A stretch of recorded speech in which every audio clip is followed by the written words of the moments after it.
This was the last radio transmission anyone ever received from Tower 17. I need to say that up front because what I'm about to tell you sounds impossible.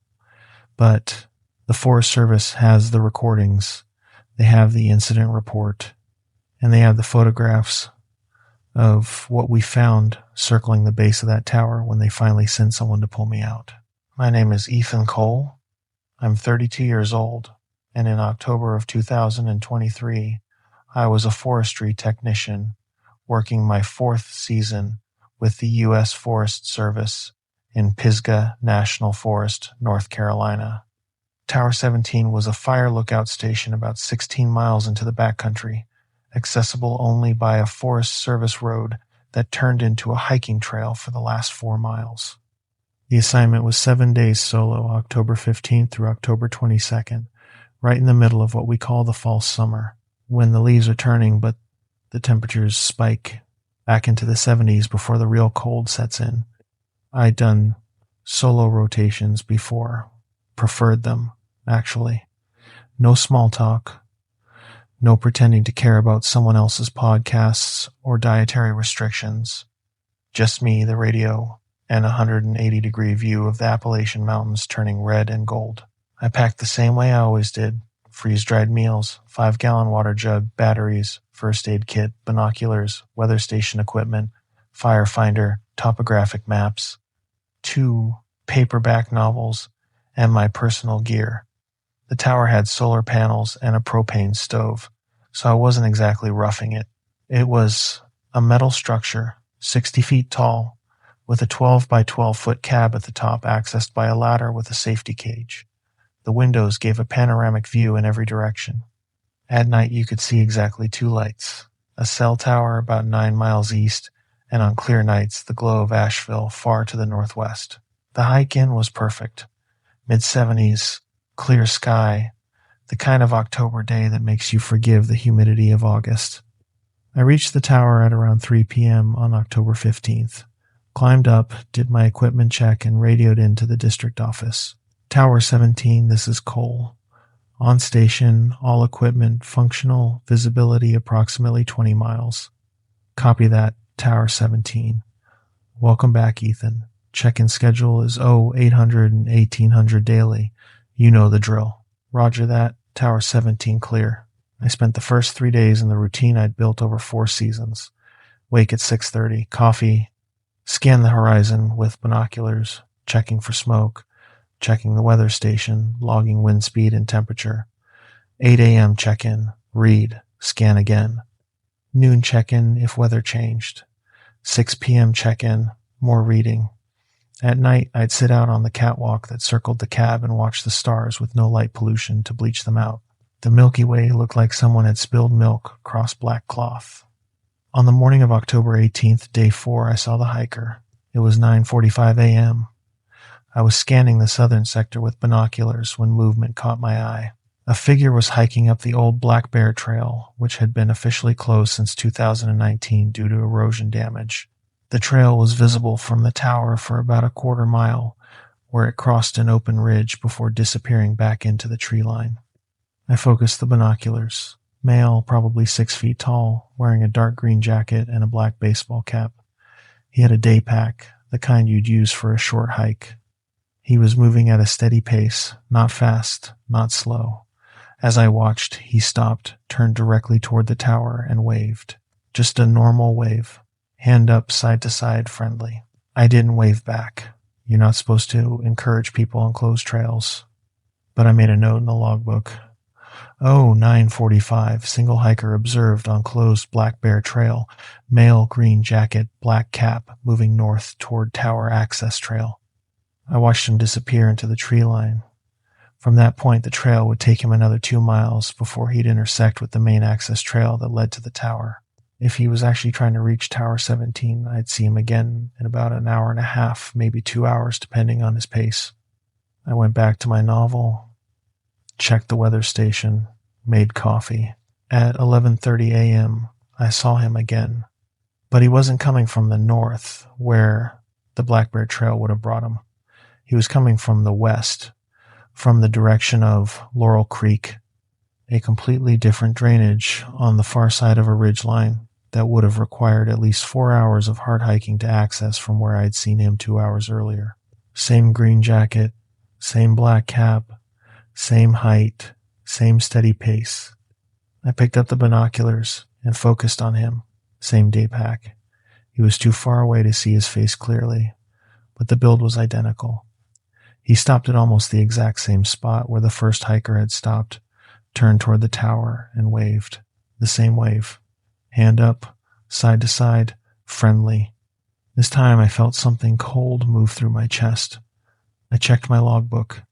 The description matched exactly, but there was no way it was the same person. The terrain didn't allow it. You'd have to cross a ridgeline with no trail, drop 1,000 feet into a creek valley, and climb back up. Not in 2 hours. Not carrying a pack. I grabbed the radio.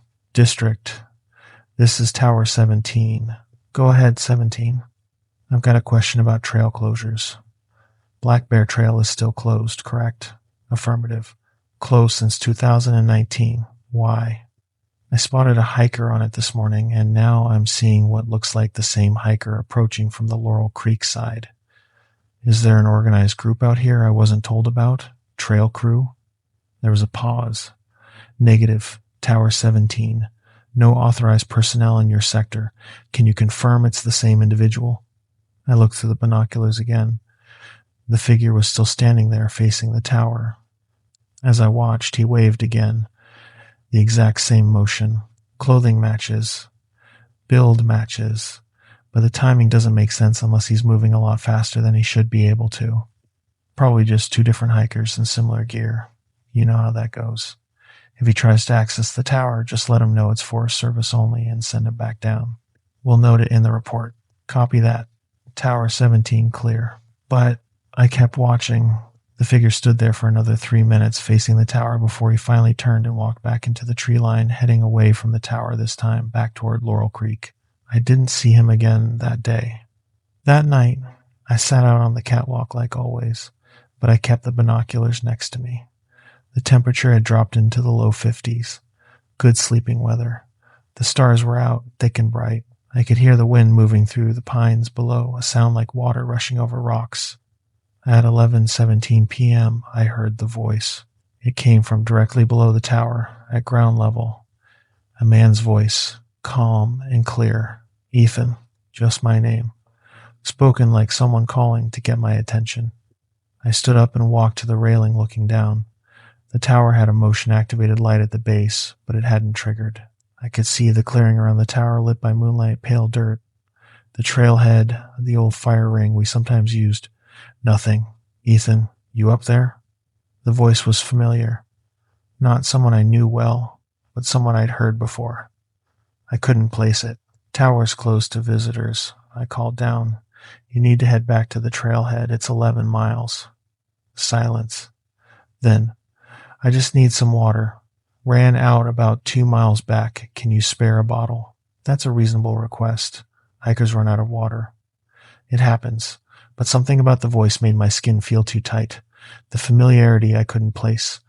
The way it echoed, slightly wrong, in the clearing. There's a creek a 1/4 mile east on the access trail, I said. Follow the trail back the way you came and take the first left. You'll hear it before you see it. More silence. Long enough that I thought he'd left. Then, come down, Ethan. Just for a minute. I want to see you. The cold feeling came back, stronger this time. Nobody on a night hike talks like that.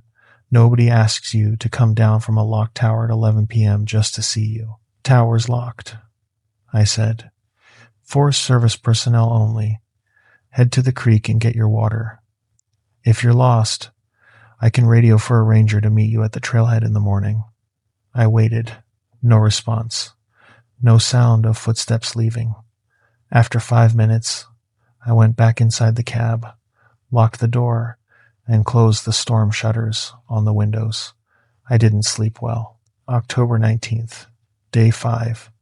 I woke up at 6 a.m. and opened the shutters. The first thing I saw were the tracks.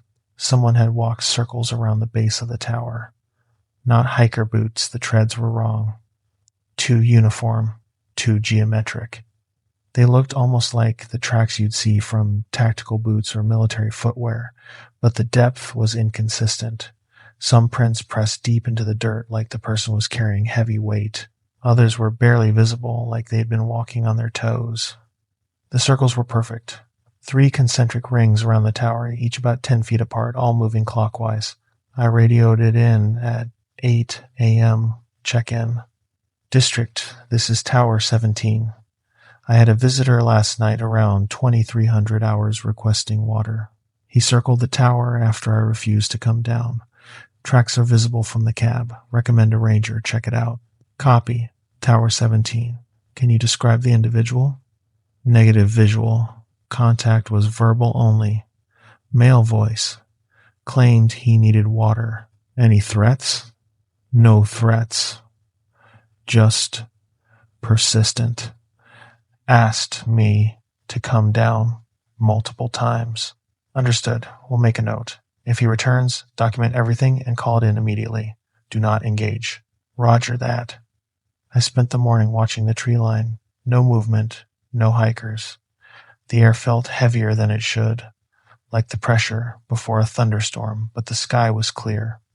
At noon, I ate lunch, chicken and rice from a freeze-dried pack and tried to read, but I kept getting up to scan the woods.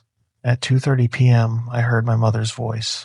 She called from the southwest, from the direction of the trail that led back to the Forest Service road. Ethan, honey, are you up there? My mother lives in Raleigh. She's 64 years old and hasn't hiked anything more challenging than a paved greenway in 15 years. There is no possible way she was in Pisgah National Forest calling up to a fire tower.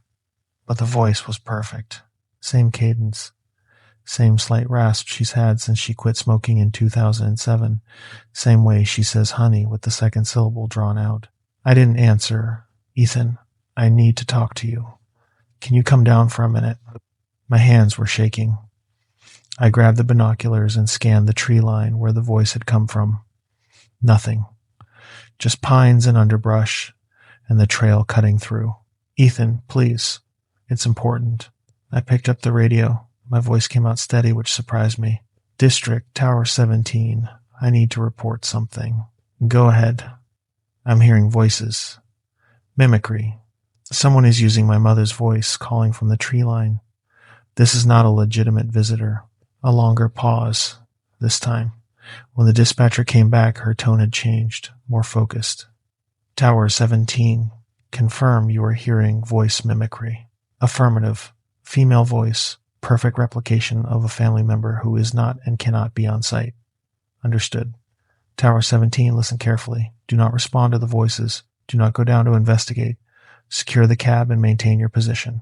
We're sending a ranger to your location, ETA approximately 4 hours. Do you copy? Copy. Maintain position. Do not engage. Ranger inbound. 4 hours. Confirm you have adequate supplies and water. Affirmative. 5 days of food and water remaining. Good. Check in every hour until the ranger arrives. If anything changes, radio immediately. Do not use your personal cell phone. That last instruction caught me off guard. Why not my cell phone? Just protocol. Tower 17. Radio only. Understood? Understood. Tower 17 clear. I locked the door and checked every window latch. The cab was solid metal walls, reinforced glass, a door that sealed with a heavy deadbolt. I was 60 feet in the air. Nothing was getting in. At 3 p.m., I heard my ex-girlfriend. Her name was Rachel. We dated for 2 years and broke up in 2021 when she moved to Oregon for a teaching job. The breakup was amicable. We still texted sometimes. Birthday messages, occasional memes. Her voice came from the east side of the tower. Ethan? Oh my God, is that you? The tone was perfect. The slight upturn at the end of questions. The way she pronounced my name with emphasis on the first syllable. I can't believe you're here. I'm lost, I think. Can you help me? I sat in the chair bolted to the floor in the center of the cab and stared at the ceiling. Don't respond. Don't engage. The ranger is coming. Ethan, please, I'm scared. I don't know where I am. 4 hours. I could last 4 hours. At 3:45 p.m., I heard my best friend from college, Kyle. We'd been roommates sophomore year, stayed close after graduation. He lived in Denver now, worked in tech. His voice came from the northwest side. Dude, Ethan, what are you doing all the way out here? The casual tone was perfect. The way he always called me dude, even though we were in our 30s. The slight laugh in his voice like everything was a joke. I've been hiking for like 6 hours trying to find you, man. Can you at least come down and point me toward the parking lot? I checked my phone. No service. But I'd synced my messages before the hike in. Nothing from Kyle. No texts. No missed calls. He didn't even know I was in North Carolina. Last we'd talked was 3 weeks ago about a Broncos game. I didn't answer. At 4:30 p.m., I heard my high school soccer coach, Coach Patterson. He'd died of a heart attack in 2015.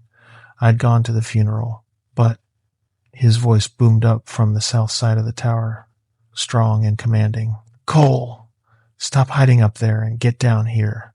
You've got a conditioning run. The exact phrase he'd used 1,000 times during practice, the way he pronounced my last name with emphasis on both syllables, even the slight wheeze at the end from the decades of cigarettes before he'd quit. I pressed my hands against my ears, but I could still hear it. At 5:15 p.m., I heard my dead grandfather. That one almost broke me. He died when I was 16, lung cancer. I'd watched him waste away over 6 months until he didn't look like himself anymore. But the voice that called up to the tower was him at his best, strong, clear, the voice from when I was 10 years old and he'd take me fishing. Ethan, boy, you gonna make your old grandpa climb up there to see you? My eyes were wet. I wiped them with my sleeve and stared at the radio, willing the ranger to call, to say he was close, to say this would be over soon. The voices continued. They cycled through people from my life with perfect accuracy. A professor from college, a guy I'd worked with at a pizza place in high school, my cousin who lived in Texas, people I hadn't thought about in years. And then, at 6:30 p.m., I heard my own voice. It came from directly below the tower, right at the base of the ladder. Ethan, I know you can hear me. It was me, my exact voice. The way I sound on recordings, which is always slightly different from how you hear yourself in your own head. You can't stay up there forever. Eventually, you'll run out of food, run out of water, and when you come down, I'll be waiting. I grabbed the radio with shaking hands. District, this is Tower 17. The voices are continuing. It's now mimicking my own voice. Ranger ETA? Tower 17, Ranger Collins is approximately 90 minutes out. Hold your position. Copy. My voice spoke again from below. They're not going to help you, Ethan. You know that, right? This isn't the first time this has happened. Check the logbooks. Check the reports from Tower 17. There's a reason they always send people here alone. That wasn't true. Couldn't be true. I'd read the tower logs going back 3 seasons. Nothing unusual. Just weather data and smoke reports, and the occasional lost hiker. But I pulled out the logbook anyway, started flipping back through entries from previous technicians. Nothing stood out. Standard observations. Wind speed, visibility, temperature. Then I found it. July of 2022. A note in different handwriting than the rest of that month's entries. Incident on 7th night. Heard voices. Maintained position. Ranger arrived dawn. No evidence of visitors. Recommend psych eval for all solo assignments. And another one. September of 2020. Same notation in different handwriting. Multiple voice contacts. Night of September 19th. No visual confirmation. Tracks around tower base. Recommend 2-person rotations. The recommendation for 2-person rotations had been ignored. They'd kept sending people alone. My voice called up from below. You're starting to understand. That's good. Understanding helps. What do you want? I shouted it before I could stop myself. To see you. That's all.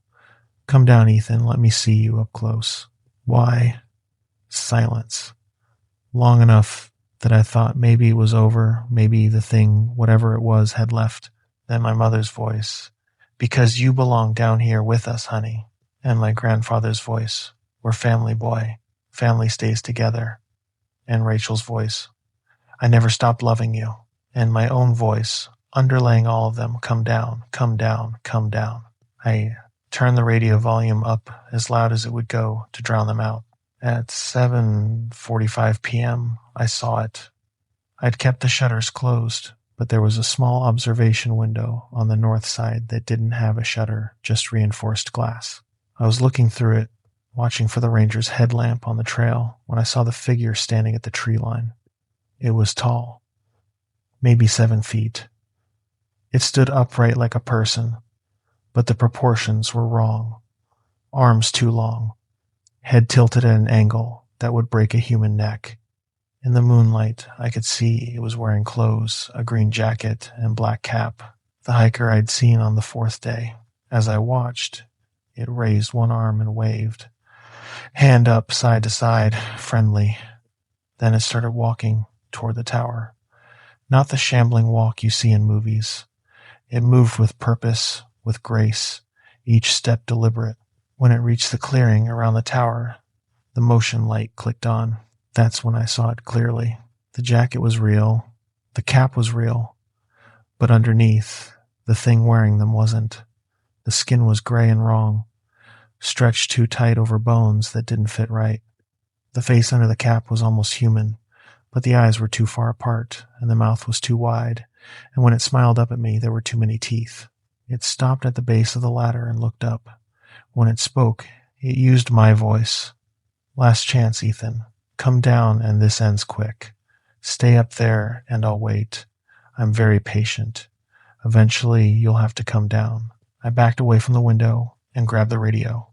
"District, Tower 17. I have visual contact with an entity at the base of the tower.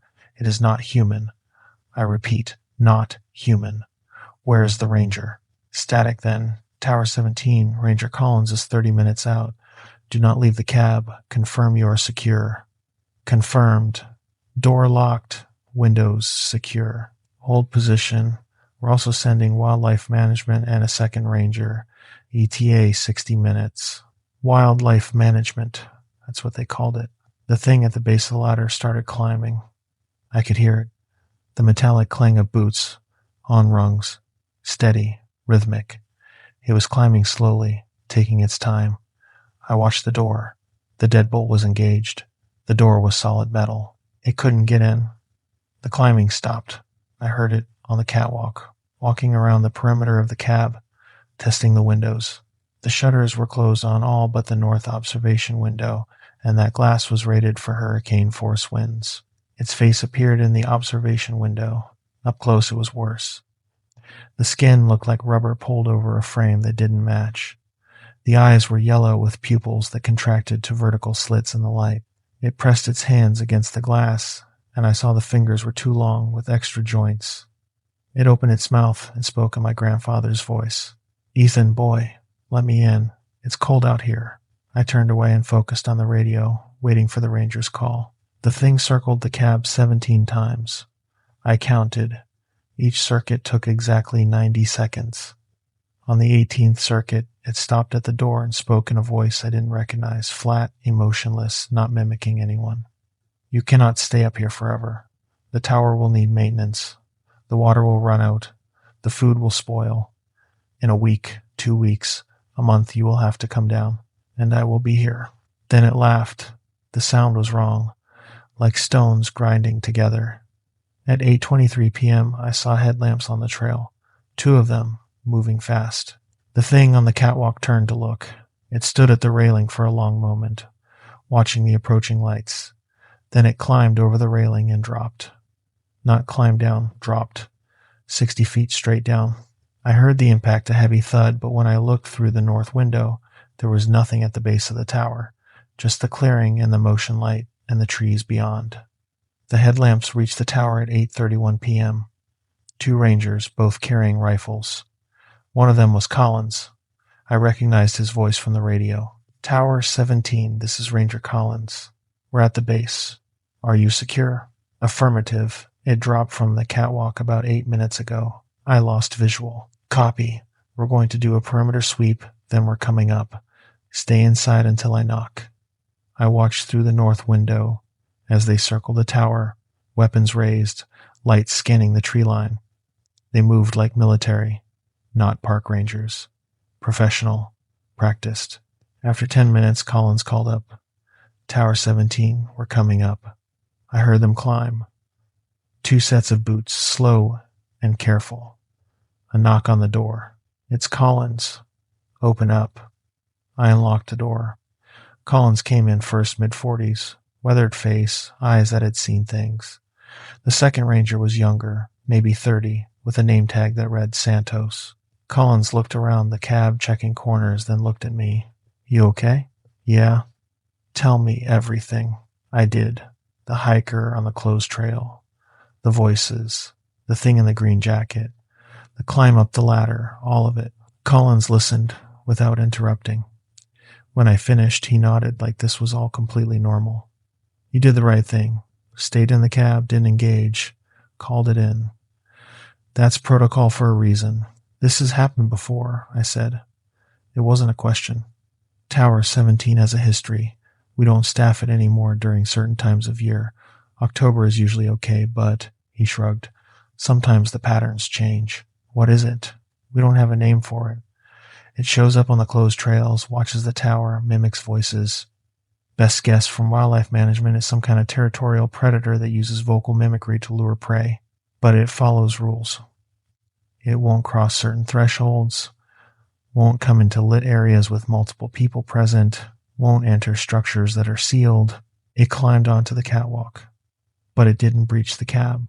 Tested the windows, tested the door, but didn't force entry. That's consistent with observed patterns. Santos spoke up from the doorway. We found the tracks. 3 rings around the tower, clockwise, same as the last incident. Collins turned back to me. We're pulling you out tonight. Pack your essentials. The rest can stay for the next crew. There's going to be a next crew? Not for a while. We're closing Tower 17 for the season. Officially, it's for maintenance. Unofficially, he gestured to the windows. We wait until it moves on. I packed my backpack in 10 minutes. Sleeping bag, personal gear, logbook, radio. Left the food and water and books. We climbed down together, Collins in front, me in the middle, Santos behind. Each step felt deliberate, careful. The metal rungs were cold under my hands. At the base of the tower, Collins swept his flashlight across the clearing. The tracks were still there. 3 perfect circles. And beyond them, at the edge of the tree line, I saw something move. Just a shape, too far back to make out details, watching us, waiting. Collins saw it too. His hand moved to his rifle. Keep moving, eyes forward, don't look at it. We hiked out in silence. 11 miles in the dark, headlamps cutting narrow paths through the forest. The trail that had seemed pleasant and easy on the way in now felt claustrophobic, hemmed in by walls of pine and darkness. Every time I glanced back, I saw something moving parallel to the trail, staying just beyond the light, pacing us. Santos noticed too. It's still following. I know, Collins said. Keep your pace steady. Don't run. Running triggers pursuit behavior. How do you know that? I asked. Experience. We passed the junction where the Black Bear Trail split off. The trail marker was still there, marked with orange tape and a sign. Trail closed. Hazardous conditions. In my headlamp beam, I saw fresh tracks crossing the trail. Not boot prints, something else. Long impressions in the dirt that could have been hands or feet, impossible to tell. Don't stop, Collins said. Mile 3, mile 4, mile 5. The thing in the woods kept pace with us, never falling behind, never getting closer. Sometimes I'd catch a glimpse of movement between the trees, something tall, moving upright. Sometimes I'd hear branches snapping, always from the same distance. At mile 7, Santos stopped and turned toward the sound. Santos, eyes forward. Collins barked. It's getting closer.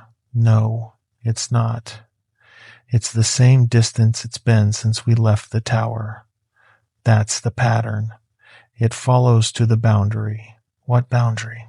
The road. It followed us all the way to the Forest Service road, where 2 trucks were waiting with their headlights on. At the road, Collins stopped and turned to the tree line. He raised his voice, speaking clearly. This sector is closed, marked for non-interference. Move on. No response. Just the sound of wind through the pines. We got in the trucks and drove back to the district office. I gave a full statement to Collins and a woman from wildlife management who asked strange questions about the thing's behavior, like she was cataloging data. Then they sent me home with 2 weeks paid leave and a reminder that my incident report was classified under internal Forest Service protocols. I never went back to Tower 17. 3 months later, I transferred to a different district. I work in an office now, coordinate trail crews, process permits, analyze fire risk data, no more solo rotations, no more remote towers. But sometimes late at night, I'll hear my phone ring with a number I don't recognize. When I answer, there's silence on the other end, just breathing that sounds almost human, but not quite. And sometimes, very faintly, I hear my own voice whispering from the other end of the line. I hang up. Always hang up. The Forest Service still has Tower 17. It's marked on maps as temporarily closed for maintenance, but the locals know better. They know the trails around it are restricted. They know you don't hike Black Bear Trail after dark. They know that if you're in that part of Pisgah and you hear someone calling your name, you don't answer. Because some things in the mountains are older than the trails we cut through them, older than the towers we build.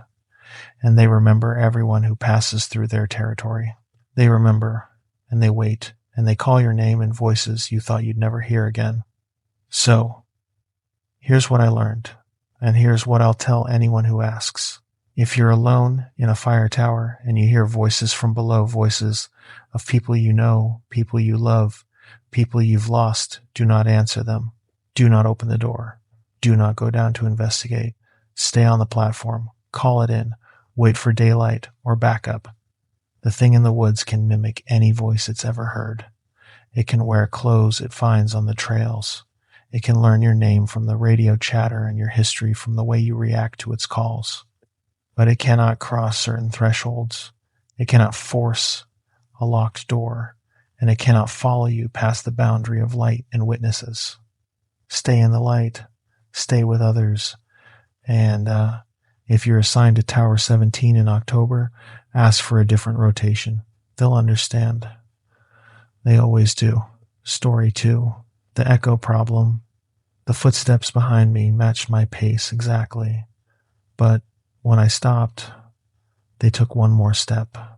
I need to start there, because that's when I knew something was fundamentally wrong. Not just weird hiking coincidence wrong. Not just I'm tired and hearing things wrong. Wrong in a way that made my lizard brain scream at me to get off the trail and find people. My name is Ryan Foster. I'm 29 years old, and in late September of 2023, I was 3 days into a solo 4-day section hike on the Appalachian Trail between Hot Springs, North Carolina, and the Tennessee border. I'd hiked the AT before, did Georgia to North Carolina in 2019, planned to finish the whole trail in sections over the next few years. I wasn't a novice. I knew trail safety, I knew the regulations, and I knew how to handle myself in the backcountry. The section I was hiking was relatively easy. 42 miles total, manageable terrain, well-marked trail. Late September meant the crowds had thinned out after Labor Day, but the weather was still good, highs in the mid-60s, lows in the 40s, perfect for hiking. I had planned my stops. First night at a shelter near Garenflow Gap, second night near Bluff Mountain, third night at Walnut Mountain Shelter, then out to the trailhead near the Tennessee line on day 4. I started the hike on September 23rd at the southern trailhead just outside Hot Springs. The weather forecast had been perfect, high-pressure system, clear skies, temperatures in the 60s during the day and 40s at night. I'd packed light, 28-pound base weight, including a 2-person tent I used solo because I liked the extra space, down sleeping bag rated to 20 degrees, MSR stove, 2 fuel canisters, Sawyer mini filter, 4 days of food, basic first aid, and my personal gear. I carried 2 liters of water in smart water bottles and planned to filter from streams. The first day was 11 miles to Garenflow Gap Shelter. Easy hiking, well-graded trail, crossing streams every few miles. I passed 3 southbound section hikers in the morning and stopped for lunch at a gap where I had a view west toward the Pigeon River Valley. The air smelled like late summer dry leaves, warm pine, that particular scent of southern Appalachian forest that's half green and half decay. I reached Garin Flow Gap Shelter at 4:30 p.m. The shelter was a standard three-sided wooden structure with a raised sleeping platform and a fire ring out front. Two other people were already there, Todd and Jennifer, a couple in their 50s from Ohio doing a week-long section hike. We shared the shelter, cooked our separate dinners, and talked about gear. Todd was excited about his new water filter. Jennifer showed me pictures of their dog. Normal trail stuff. They were heading south, I was heading north, so we'd be going separate directions in the morning. That night was quiet. I slept well. No weird sounds. No disturbances. Just the normal forest at night wind. Some small animal rustling around the shelter. An owl in the distance. Day 2, September 24th. I said goodbye to Todd and Jennifer around 7:45 a.m. and headed north. 12 miles to Bluff Mountain, slightly harder terrain with more elevation gain. The trail climbed steadily through oak and hickory forest, following ridgelines most of the day. I passed 2-day hikers around noon, college-age kids from Asheville, doing an out and back to Max Patch for the views. They warned me the water sources were getting low due to lack of rain, but I had enough to make it to Bluff Mountain, where the shelter log reported a reliable spring. I reached Bluff Mountain Shelter at 5 p.m., solo that night, which I preferred. I set up my tent near the shelter rather than sleeping on the platform, old habit from my thru-hiking days. I liked having my own space. Filtered water from the spring, cooked dinner, hung my bear bag, and read by headlamp for an hour before bed. The stars were incredible that night. No moon, just the Milky Way stretched across the sky like a river of light. Still nothing unusual. Just a good day of hiking in perfect weather. Day 3, September 25th, that's when it started. I broke camp at Bluff Mountain at 7:30 a.m. Temperature was 41 degrees, clear sky, light frost on my tent. I packed efficiently. 7 years of backpacking teaches you to streamline. Tent, sleeping bag, bear bag down from the tree, stove, filter, food bag. Everything had a place. I was on the trail by 8:15 a.m., heading north. The trail from Bluff Mountain to Walnut Mountain Shelter was about 13 miles. Easy day. The trail followed a ridgeline for most of it, dropping down into gaps and climbing back up, standard Appalachian topography. I passed the Max Patch turnoff around 10 a.m. Max Patch is a bald mountain that's popular for the views, but I'd seen it before and didn't feel like adding the detour. At 11:45 a.m., about 8 miles into the day's hike, I noticed the echo. I was walking through a section of trail that cut through dense rhododendron, the kind of thick mountain laurel that makes a tunnel over the trail. My boots hit the trail in a steady rhythm, crunch, crunch, crunch, on the mix of dirt and leaves. Standard hiking cadence, but I heard each step twice. The first time I noticed it, I stopped to check my pack. Sometimes a strap will come loose and slap against the frame in rhythm with your steps. Sounds like a second person walking. But all my straps were tight. Gear was secure. I started walking again. Crunch, crunch, crunch, and a half second behind each step. Crunch, crunch, crunch. I stopped. The echo took one more step. I stood completely still on the trail. The forest was quiet, just wind moving through the trees, a few birds, the distant sound of water from a creek somewhere downhill. No footsteps. I turned around and looked back down the trail. Empty. Just the white blazes marking the AT disappearing around a bend. I'm a rational person. I don't jump to supernatural conclusions. The most logical explanation was that another hiker was behind me, matching my pace accidentally, and when I stopped, they took one more step before realizing I'd halted. It happens. Trail etiquette is to give people space, so they were probably keeping distance. I called out, "Hey, I'm going to take a break here if you want to pass." No response. Just wind and birds. I waited 2 minutes. Nobody appeared. So I started hiking again, but slower this time, paying attention. The echo came back immediately. Every footstep doubled. I stopped abruptly. One more step behind me. I spun around fast. The trail was empty. Okay, I said out loud. Weird acoustics. Rhododendron tunnel. Sound reflecting weird. I pulled out my phone to check the time. No service this deep in, but the clock worked. 11:53 a.m. I marked it mentally. If the echo kept happening, I'd note the duration. I hiked for another 30 minutes. The echo stayed with me the entire time, never varying, always exactly half a second behind my steps. When the trail opened up into a clearing, an old logging area that was growing back, the echo stopped. I took a water break, ate a protein bar, checked my map. 4 more miles to Walnut Mountain Shelter. The trail ahead crossed Jerry Cabin Ridge, dropped into Painter Branch Valley, then climbed up to the shelter. Standard stuff. The clearing was maybe 50 yards across, surrounded by new growth, pine and poplar. The sun was directly overhead. It was quiet in the way that forests get sometimes. No birds, no wind, just that heavy silence that feels like the woods are holding their breath. That's when I heard my own voice. It came from behind me, back toward the rhododendron tunnel I'd just left. My voice, my exact tone, saying something I'd said out loud about 20 minutes earlier. Okay. Weird acoustics, rhododendron tunnel, sound reflecting weird. The exact words, the exact inflection, like someone had recorded me and played it back. I turned slowly, nothing there, just the trail disappearing into the laurel. Then my voice again, from a different direction, off to my left, maybe 30 yards into the new growth. Hey, I'm going to take a break here if you want to pass. My hands went cold. That wasn't an echo. That wasn't acoustics. That was something repeating things I'd said. Word perfect. In my voice. I grabbed my pack and started walking fast. Not running. Running on technical trail is a good way to break an ankle, but moving with purpose. The trail climbed out of the clearing and back into mature forest. I kept my pace steady and listened. For about 10 minutes, nothing. Just normal forest sounds and my own breathing.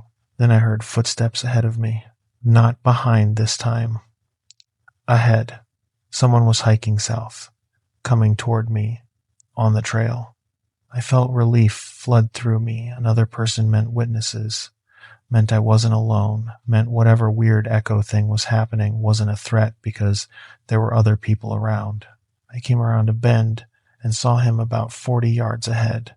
Male, maybe my height, wearing a blue jacket and a gray beanie. He had a red pack, the kind you'd use for a day hike or a short overnight. He was walking toward me at a normal pace. I raised my hand in the standard hiker greeting. He raised his hand back. As he got closer, I noticed something off about his movement. The arm swing was wrong. His left arm swung a little too far forward, then snapped back, like a video game character with clipping animation. And his head was perfectly still. When you hike, your head moves naturally with your gait, slight bob and sway. His didn't. It was locked forward, staring at me. 20 yards. I could see his face now. White guy, maybe 30s. Beard, sunglasses, normal features. But the sunglasses were reflecting wrong. I could see trees in the reflection, but not the trees around us. Different trees, denser canopy, pine instead of hardwood. 15 yards. Something about his jacket was off. The fabric didn't move right. When wind moved through the trees and I felt it on my face, the jacket didn't ripple. It stayed perfectly still, like it was painted on. 10 yards. His smile was too wide. Corners of his mouth pulled back just a little too far. And his eyes, behind those sunglasses, I couldn't see them, but I could feel them. Fixed. Unblinking. Hey, he said. My voice. Not his voice, my voice.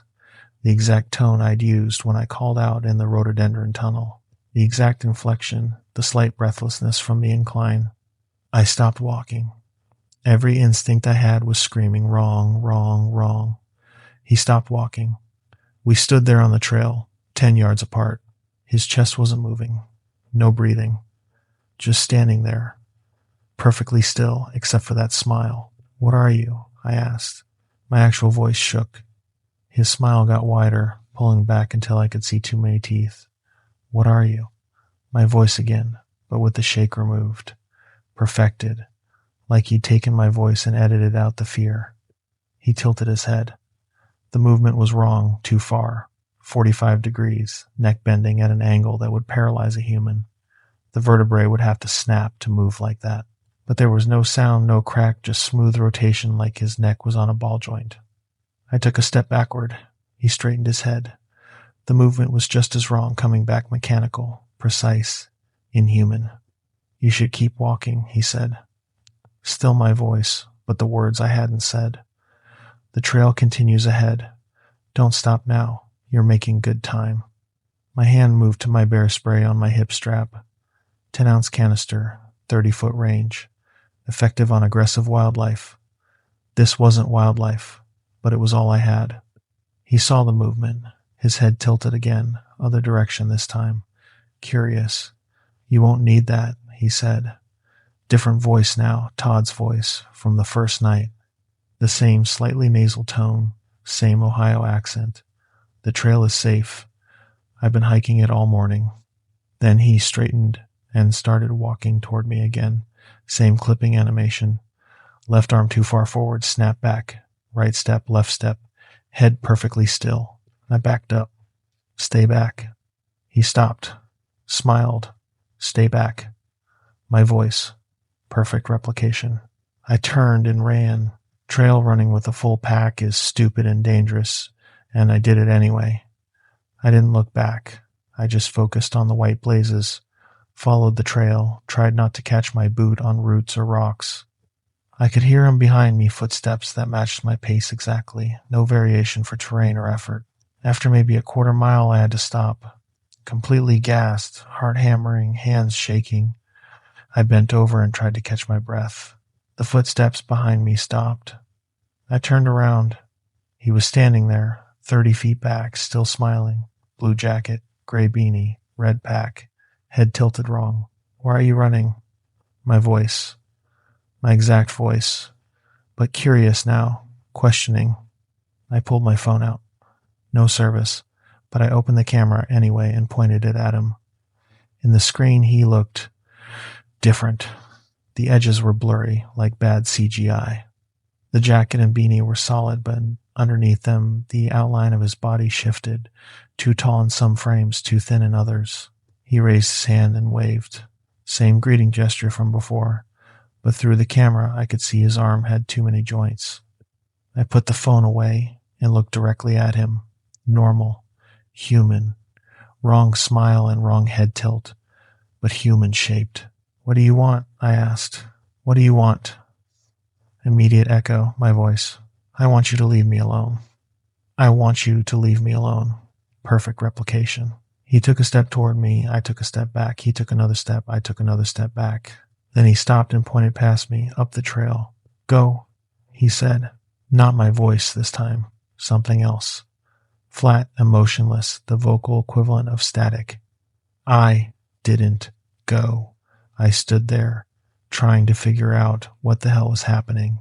This wasn't a bear, wasn't a person, wasn't anything I had a protocol for. He pointed again, more insistent. Go. I checked my map with shaking hands. The trail ahead continued for about 2 more miles before reaching Walnut Mountain Shelter. But there was a blue-blazed side trail about a quarter mile ahead that led down to Painter Branch, a creek at the bottom of the valley. Water. The boundary rule from every folklore story I'd ever heard. Running water. Spirits can't cross it. Old superstition, but I'd take old superstition over standing on the trail with something that shouldn't exist. I started walking. Not back toward him, but perpendicular to the trail, cutting through the forest. No trail, just bushwhacking downhill toward where the topo map showed Painter Branch. Behind me, I heard movement. Fast movement. Crashing through undergrowth, getting closer. I ran. Downhill running in the forest is controlled falling. You pick your line, avoid the big trees, try not to hit rocks, and hope you don't catch a root. I did all of that poorly. Crashed through saplings, slipped on leaves, used trees to slow my momentum. Behind me, the crashing kept pace. I could hear it breathing. Not human breathing. Something that sounded like wind through a hollow log. The slope got steeper. I half ran, half slid, grabbing branches to keep from tumbling. My pack caught on a low branch and spun me around. I fell, rolled, came up with leaves in my hair and dirt on my face. The thing was 15 feet uphill, standing between two pines. It wasn't wearing the blue jacket anymore. Wasn't wearing the beanie. Those were on the ground behind it, empty, like shed skin. What stood there was tall, 7 feet maybe, and thin in a way that wasn't anatomically possible. Gray skin stretched over a frame that bent wrong. The head was elongated, eyeless, with a mouth that split the face horizontally. The arms were too long and ended in hands with too many fingers. It opened its mouth, and my voice came out. "Ryan, stop running. I just want to talk." My full name. I'd never said my name out loud on this hike. It had pulled it from somewhere else, my wallet maybe, my trail register entries, somehow. I scrambled backward, got my feet under me, and kept running downhill. I could hear water now. The creek. Close. The thing behind me made a sound that wasn't a voice, high-pitched, warbling, wrong. Then it spoke again in my voice. "You can't cross water. Old rules. I know the old rules too. But rules change. Everything changes." That almost made me stop. If it could cross water, I had no plan. But I kept running, because running was all I had. The creek appeared through the tree's painter branch, maybe 15 feet wide, moving fast over rocks. The water was clear and cold, runoff from higher elevations. I didn't slow down. Just hit the water at full speed, splashed through, stumbled on the slick rocks, fell to my knees in the middle, got up and kept going. The water was knee-deep and cold enough to make my legs ache. I reached the far bank and turned around, stumbling on the rocks, catching myself with my hands in the shallow water near the edge. The thing stood on the opposite bank. Still tall, I could see now it was at least 7.5 feet, maybe 8. Still impossibly thin. The gray skin looked wet in the sunlight filtering through the canopy, almost translucent in places where I could see dark shapes underneath that might have been bones or might have been something else. But it wasn't moving toward the water. It stood there at the edge, where the dirt bank ended and the rocky creek bed began. One long hand thing reached out toward the water, fingers I counted 7 extending toward the surface. It stopped an inch above the creek. We stood there, maybe 20 feet apart with painter branch moving between us. The water was loud here, rushing over rocks, drowning out other sounds. It tilted its head at that same wrong angle and opened its mouth. A dozen different voices came out at once, layered over each other like a bad recording.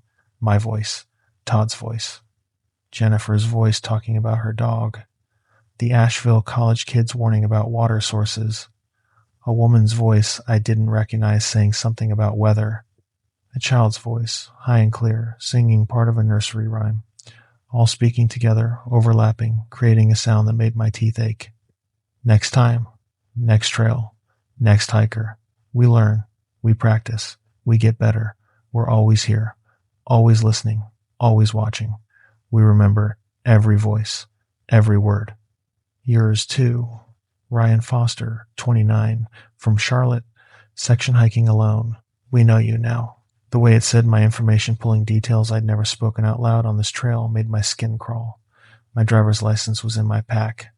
Had it somehow gotten into my gear? Or was it pulling information from somewhere else? The trail register I'd signed at Garenflow Gap? The ATC permit I'd filed online? It lowered its hand and stepped back from the water's edge. The movement was more careful this time, deliberate, like it was testing a boundary it didn't fully understand. "The old rules," it said, voice shifting to something between my voice and static. "Water is boundary, sacred spaces, thresholds. The rules bend but don't break. Not yet. We're learning those too." Then it turned and walked back into the forest. The movement was more natural now than it had been when it was wearing the hiker costume, long strides, arms swinging, head scanning the woods. It moved like a predator, efficient and purposeful. It disappeared between the trees, and the crashing sounds of movement faded gradually until I could only hear the creek again. I sat down in the water, not caring that it soaked through my pants and boots. The cold helped. The shock of it. I needed something real and physical to anchor me to reality, because what I'd just seen violated every rational understanding I had of the world. My hands were shaking so badly I could barely get my water bottle out of my pack side pocket. I drank, filtered more water from the creek, drank again. The sun was past its peak, maybe 3 p.m. I had been on the trail for about 7 hours. 7 hours ago, the world made sense. I sat in Painter Branch for 25 minutes before I heard voices upstream. Real voices, I could tell the difference now. Conversation between two people, natural rhythm, laughing about something. Human voices don't layer over themselves. They don't echo with dozens of other voices. They don't sound like static trying to form words. A couple appeared around a bend in the creek, walking along the bank. Mid-40s, both wearing day packs. The woman had blonde hair and a ponytail. The man was tall and heavy-set, wearing an NC State shirt. They saw me sitting in the water, and the man called out, "Whoa, you okay? Take a fall?" I looked at them carefully, watching their movements. The woman's ponytail swung naturally as she walked. The man's shirt wrinkled and moved with his breathing. Their shadows fell correctly behind them based on the sun angle. Their voices matched their body language, concerned but casual. This is what humans look like. This is what humans moved like. "Yeah," I said, and my voice came out steadier than I expected. Slipped on the rocks, just catching my breath. They came closer, and I watched them the whole time. The woman pulled out a first aid kit from her pack. "Anything twisted? You need wrap or tape?"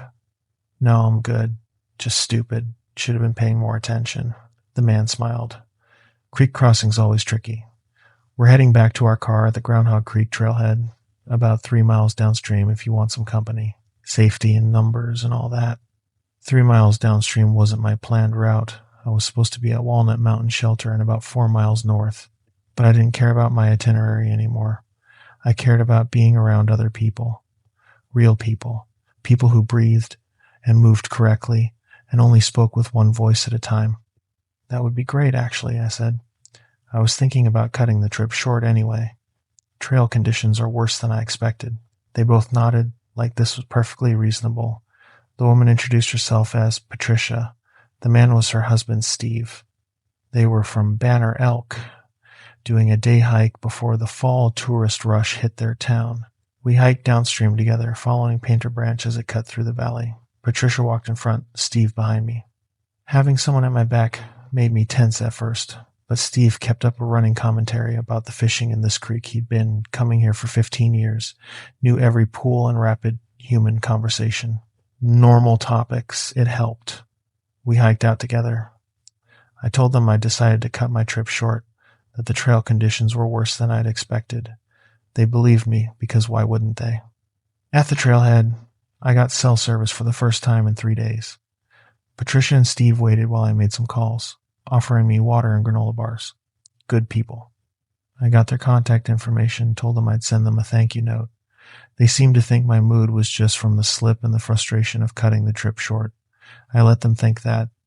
After they left, I sat in my truck for 20 minutes before I could make myself drive.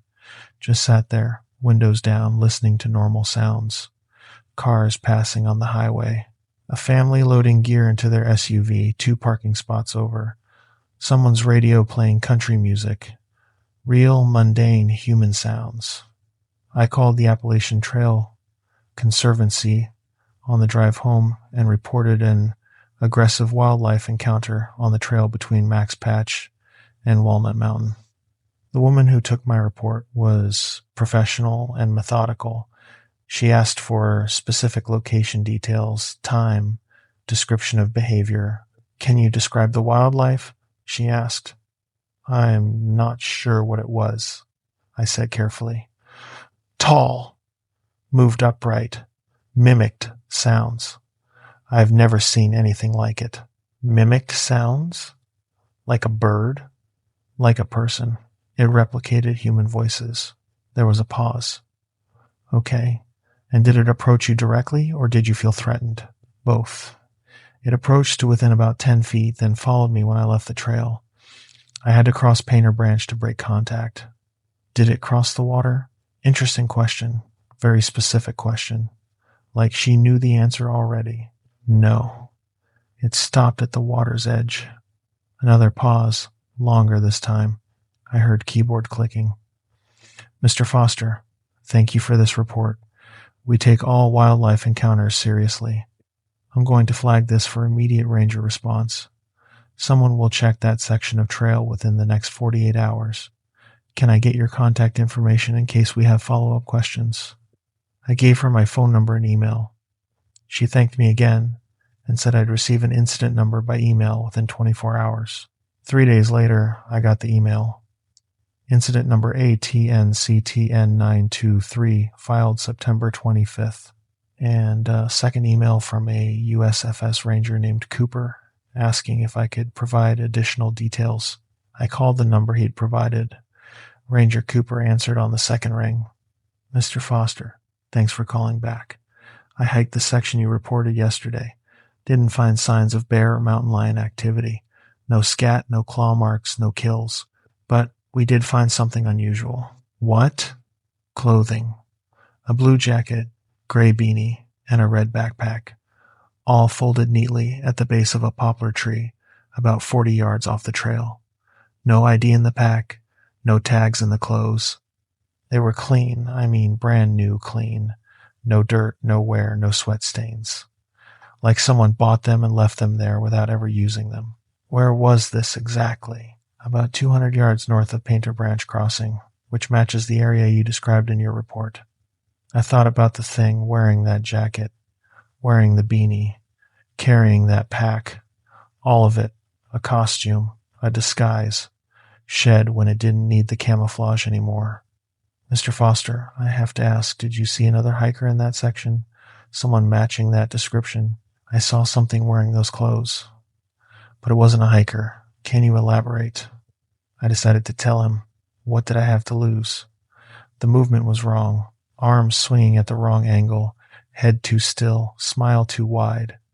When I checked my phone camera, the image didn't match what I was seeing with my eyes. And when it spoke, it used my voice. My exact voice, words I'd said earlier, perfect replication. The line was quiet for a long moment. Mr. Foster, thank you for that detail. That's helpful. Has this happened before? I can't discuss other incidents, but I can tell you we're putting up trail advisories for that section, recommending group hiking only until further notice. What are you telling people the advisory is for? Unusual wildlife activity. That's accurate enough. He thanked me again and said the ranger station would hold the found items for 30 days per standard procedure, then donate them if unclaimed. I checked the ATC website every few days for the next month. They posted a trail advisory for the section between Max Patch and Walnut Mountain on September 27th. Recent reports of unusual wildlife behavior. Hikers advised to travel in groups of 2 or more. Report any encounters to ATC immediately. The advisory stayed up through October, then was quietly removed in November. No explanation, no follow-up, just gone. I did some research. Went back through old trail forums, looking for similar reports. Found a few. Hiker in 2019 reported hearing his own voice calling from off-trail near the same area. He thought he was experiencing altitude sickness or dehydration. Woman in 2017 reported seeing another hiker whose reflection in a puddle didn't match their appearance. She'd convinced herself she'd imagined it. Guy in 2015 posted about finding a perfectly clean jacket and boots arranged neatly on a rock near Painter Branch. He'd taken pictures, but couldn't explain why someone would leave good gear. Patterns, going back years, always the same area, always involving voices, reflections, or abandoned clothing. No one ever claimed the blue jacket, gray beanie, or red backpack. I finished the Appalachian Trail eventually. 2 years later, different sections, different seasons. I always hike with at least one other person now. And I pay attention to sounds, really pay attention. If I hear my footsteps echo, I stop. If I hear my voice, I don't respond. If I see another hiker whose movement looks wrong, I go perpendicular to the trail until I find water. Because here's what I learned, and here's what I'll tell anyone who asks. If you're hiking alone and you hear your own voice, don't respond to it. Don't try to investigate. Don't convince yourself it's acoustics or your imagination. Move perpendicular to the trail, not forward, not backward, perpendicular, and find the nearest water source. Creek, stream, river, doesn't matter. Cross it and put it between you and whatever is speaking with your voice. Water is a boundary. Not an absolute boundary, apparently, but enough of one that whatever's in those woods chooses not to cross it most of the time. And most of the time is good enough when the alternative is standing on the trail trying to have a conversation with something wearing a hiking costume. Trust your instincts. If someone on the trail moves wrong, talks wrong, or reflects wrong in your camera, they're not a person. Get to water, cross it, find other people. The Appalachian Trail is beautiful, it's peaceful, it's one of the best experiences you can have in the American wilderness. But you're not always alone out there, even when you think you are. And not everything that looks like a hiker is one. Story 3. The Sweep. At 11:43 p.m., every radio in the park went silent at once. I'm going to walk you through what happened that night because the official report doesn't tell the whole story, can't tell the whole story. Park Service incident reports have a specific format, a specific language, specific boxes to check. What happened to me on November 7th, 2023 doesn't fit in those boxes. My name is Tyler Brennan. I'm 26 years old, and at the time of this incident, I was a GS5 park ranger with the National Park Service, assigned to Great Smoky Mountains National Park. I'd been with the park for 8 months, still probationary, still learning, still trying to prove I could handle the job. Before this, I had worked seasonal positions at smaller parks, but the Smokies was the big leagues. 650 square miles, over 12 million visitors a year, everything from search and rescue to law enforcement to wildlife management. November 7th was a Wednesday. Midweek in November meant the park was quiet, summer crowds long gone, fall colors mostly finished, winter hiking season not quite started yet. Perfect time for what we called winter prep sweeps. The park has dozens of backcountry campsites and shelters that get closed for the season in mid-November. Before we close them, rangers do a final sweep check for stragglers, post-closure notices, document site conditions, make sure nobody's planning to squat through the winter. I was assigned to sweep the Cataloochee Valley section, 6 campsites, 2 shelters, 1 old homestead site that wasn't supposed to be occupied but sometimes was. The route was a 23-mile loop on gravel roads and hiking trails, estimated time 6 to 7 hours starting at 6 p.m. Night sweeps were standard for this. You catch people who are actually camping versus just passing through, and you avoid disrupting daytime visitors. My shift supervisor was Sarah Chen, 15-year veteran, knew the Smokies better than anyone. She briefed me at 5:30 p.m. in the ranger station. Route is straightforward, she said, pointing at the map. Start at the Cataloochee entrance, check Palmer Creek, Pretty Hollow Gap, and Big Fork Ridge. Radio check-in every 30 minutes. If you find occupied campsites, inform the campers about the closure date and issue warnings if they're violating regulations. Questions. What if I find someone at the old Palmer homestead? Document it. Get IDs if possible. Tell them it's closed. Don't engage if they're hostile. Just radio it in, and we'll send backup. You're not out there to be a hero. I loaded my truck with gear. Radio, spotlight, citation book, first aid kit, GPS unit, trail maps, cold weather gear. The temperature was already dropping. Forecast call for upper 30s overnight with possible frost. I wore my uniform forest green pants, tan shirt, campaign hat, duty belt with all the standard equipment. Looked official, felt official. I was still new enough that wearing the uniform made me feel like I was playing dress up. I left the station at 6 p.m. and drove the 35 minutes to the Cataloochee entrance. The road was winding, two-lane blacktop that cut through dense forest. In my headlights, I caught glimpses of the valley opening up open meadows surrounded by mountains, a few historic buildings preserved from when this was farmland before the park existed. In summer, this area was packed with people looking for elk. The valley had one of the largest elk populations in the eastern United States, reintroduced in 2001. Tourists would line the roads at dawn and dusk hoping for photos. Tonight it was empty, just my truck and the darkness. I radioed in at 6:45 p.m. Ranger Station, this is Brennan. Entering Cataloochee Valley, beginning sweep route. Copy that, Brennan. Check-in schedule is every 30 minutes. Stay safe.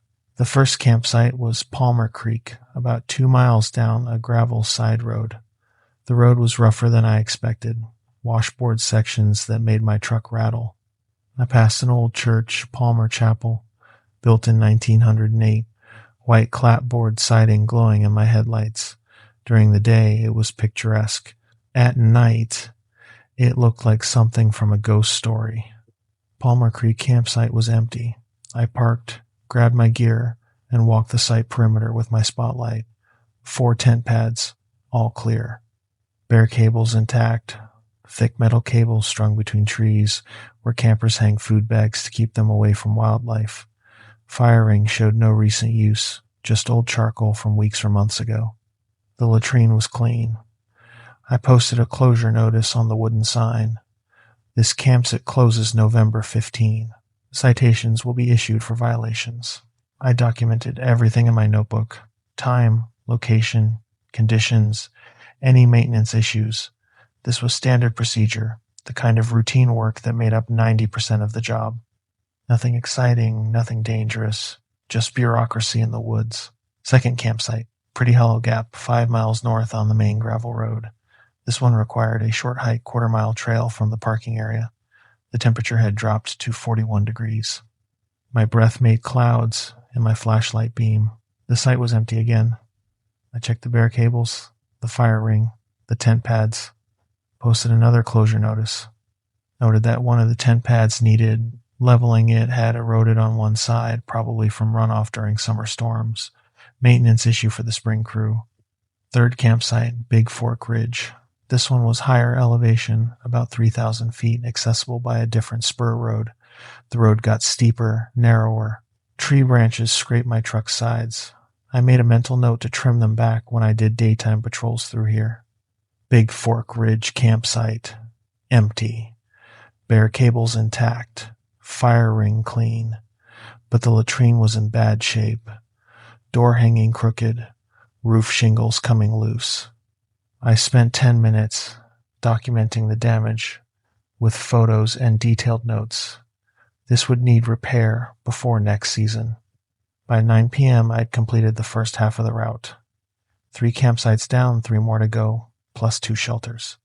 I'd seen exactly 0 people, 0 vehicles, 0 signs of current camping. The forest felt empty in a way that was both peaceful and slightly unnerving. It was too quiet. No owls, no night birds, just wind and the sound of my own footsteps. At 9:30 p.m., I radioed in. Ranger Station, Brennan. First 6 sites complete, all empty, proceeding to shelter checks. Copy, Brennan. Radio check at 1000 hours. I drove the gravel road toward Rough Butt Bald. Yes, that's the real name. We got jokes about it constantly, where the first shelter was located. The road was in decent shape, but narrow, barely wide enough for my truck. Trees pressed in on both sides. My headlights cut through the darkness, catching eyes occasionally deer, raccoons, once a fox that stared at me before bolting into the underbrush. I reached the Rough Butt Bald trailhead at 9:50 p.m. The shelter was a quarter mile up the trail. I grabbed my flashlight, radio, and pack and started hiking. The shelter was a standard 3-sided structure, same design as hundreds of others throughout the Appalachians. Raised wooden platform, shingled roof, open front facing a fire ring. My flashlight beam swept across it. Empty. No gear, no sleeping bags, no sign of recent use. The shelter log, a notebook where hikers sign in, had the last entry from October 19th, almost 3 weeks ago. I posted a closure notice, checked the structure for damage. Noted everything in my log. 10:22 p.m. I radioed in. Ranger Station, Brennan. Rough Butt Bald shelter is empty and secure. Moving to final shelter. Copy that, Brennan. One more check at 10:50, then final at 11:30 when you're back at your truck. The final shelter was 3 miles north at Poles Gap. The trail between was easy, well maintained, gentle grade, wide enough that I could use my flashlight without constantly watching my footing. The forest at night had its own sounds. Wind through bare branches, small animals moving in the leaf litter, the occasional owl. All normal, all familiar. I reached Poles Gap shelter at 10:48 p.m. This one was different. There was a tent set up inside the shelter, not next to the shelter, which would be normal. Inside it, someone had set up a 2-person tent on the wooden sleeping platform, taking up most of the space. A small camping lantern glowed inside the tent, casting a yellow light that made shadows dance on the shelter walls. This was a violation. Shelters are first come, first served. You don't set up tents inside them, you sleep on the platform. But more than that, something felt wrong about the scene. The tent was perfectly positioned, exactly centered on the platform. No gear outside it, no boots by the entrance, no camp stove or food bag, just the tent and the lantern inside. National Park Service. I called out. I need to talk to whoever's in the tent. No response. The lantern kept glowing. I walked closer, stepping carefully. The shelter is closing for the season. I need to see your permit and inform you of the closure date. Still nothing. I could see shadows moving inside the tent. Someone was in there. I reached for my radio. Ranger Station, Brennan. I've got an occupied shelter at Poles Gap. 1 tent, at least 1 person. Not responding to contact. Requesting backup. I pressed the transmit button and heard static. Normal static. Waiting for the response. Nothing. I tried again. Ranger Station, this is Brennan. Radio check. Static. No response. I checked the radio. Power was on. Battery showed full. But nobody was answering. The tent zipper opened. A ranger stepped out. He was wearing the same uniform I was. Green pants, tan shirt, campaign hat, duty belt with radio, flashlight, bear spray. He looked maybe 40, clean shaven, average height. He smiled at me. Sorry about that, he said. Was just getting settled in for the night. You must be here for the sweep. Something was wrong. Rangers don't camp in shelters during sweeps. We work from vehicles. We don't sleep in the backcountry unless it's an emergency. And, I hadn't seen any ranger vehicles at the trailhead. I didn't see your truck, I said, keeping my voice professional but firm. Parked at the north access point, different route. He gestured vaguely toward the dark forest behind the shelter. Came in from the Hemp Hill Bald Trail. Shorter if you know the terrain. That was plausible. Rangers use different access points all the time depending on which section we were checking. But something about his X and months felt rehearsed, like he'd prepared the answer ahead of time. What's your name, Ranger? I asked. Patterson. Been doing these sweeps for 12 years. You must be new. I haven't seen you before. Brennan. Tyler Brennan. 8 months with the park. Welcome to the Smokies. Beautiful place to work, but it can be tricky at night. Easy to get turned around. He stepped fully out of the tent, and that's when I noticed his boots. They were completely dry. I had just hiked a quarter mile through wet leaves and frost. My boots were soaked, water staining the leather dark. But Patterson's boots looked freshly polished. The kind of shine you only get from new leather or careful maintenance. No mud, no water stains, no trail dirt. Trail's pretty wet tonight, I said, testing him. Yeah, getting colder too. Might see frost by midnight. He looked up at the sky like he was checking the weather, but the shelter roof blocked most of the view. Another gesture that didn't quite match the situation. Radio's not working, I said, holding up my unit. I can't raise the station. You having the same problem? Yeah, that happens up here sometimes. Dead zones. We're in a valley. Signals bounce weird. He tapped his own radio clipped to his belt. Mine's out too. Probably the same issue. We'll report it when we get back to the station. He spoke with confidence, the kind of authority that comes from experience. If I hadn't noticed the dry boots, I might have believed him completely.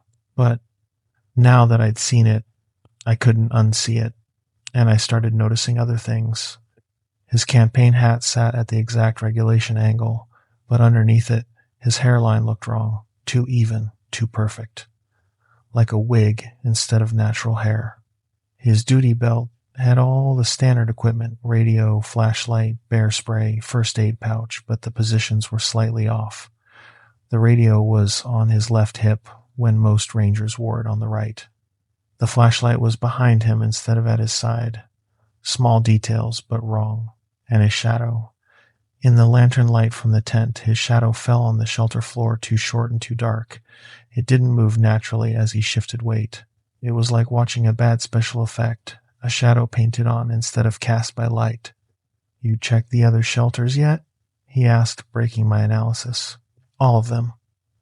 This is the last one on my route. Good. Thorough work. Chen always picks good people for the night routes.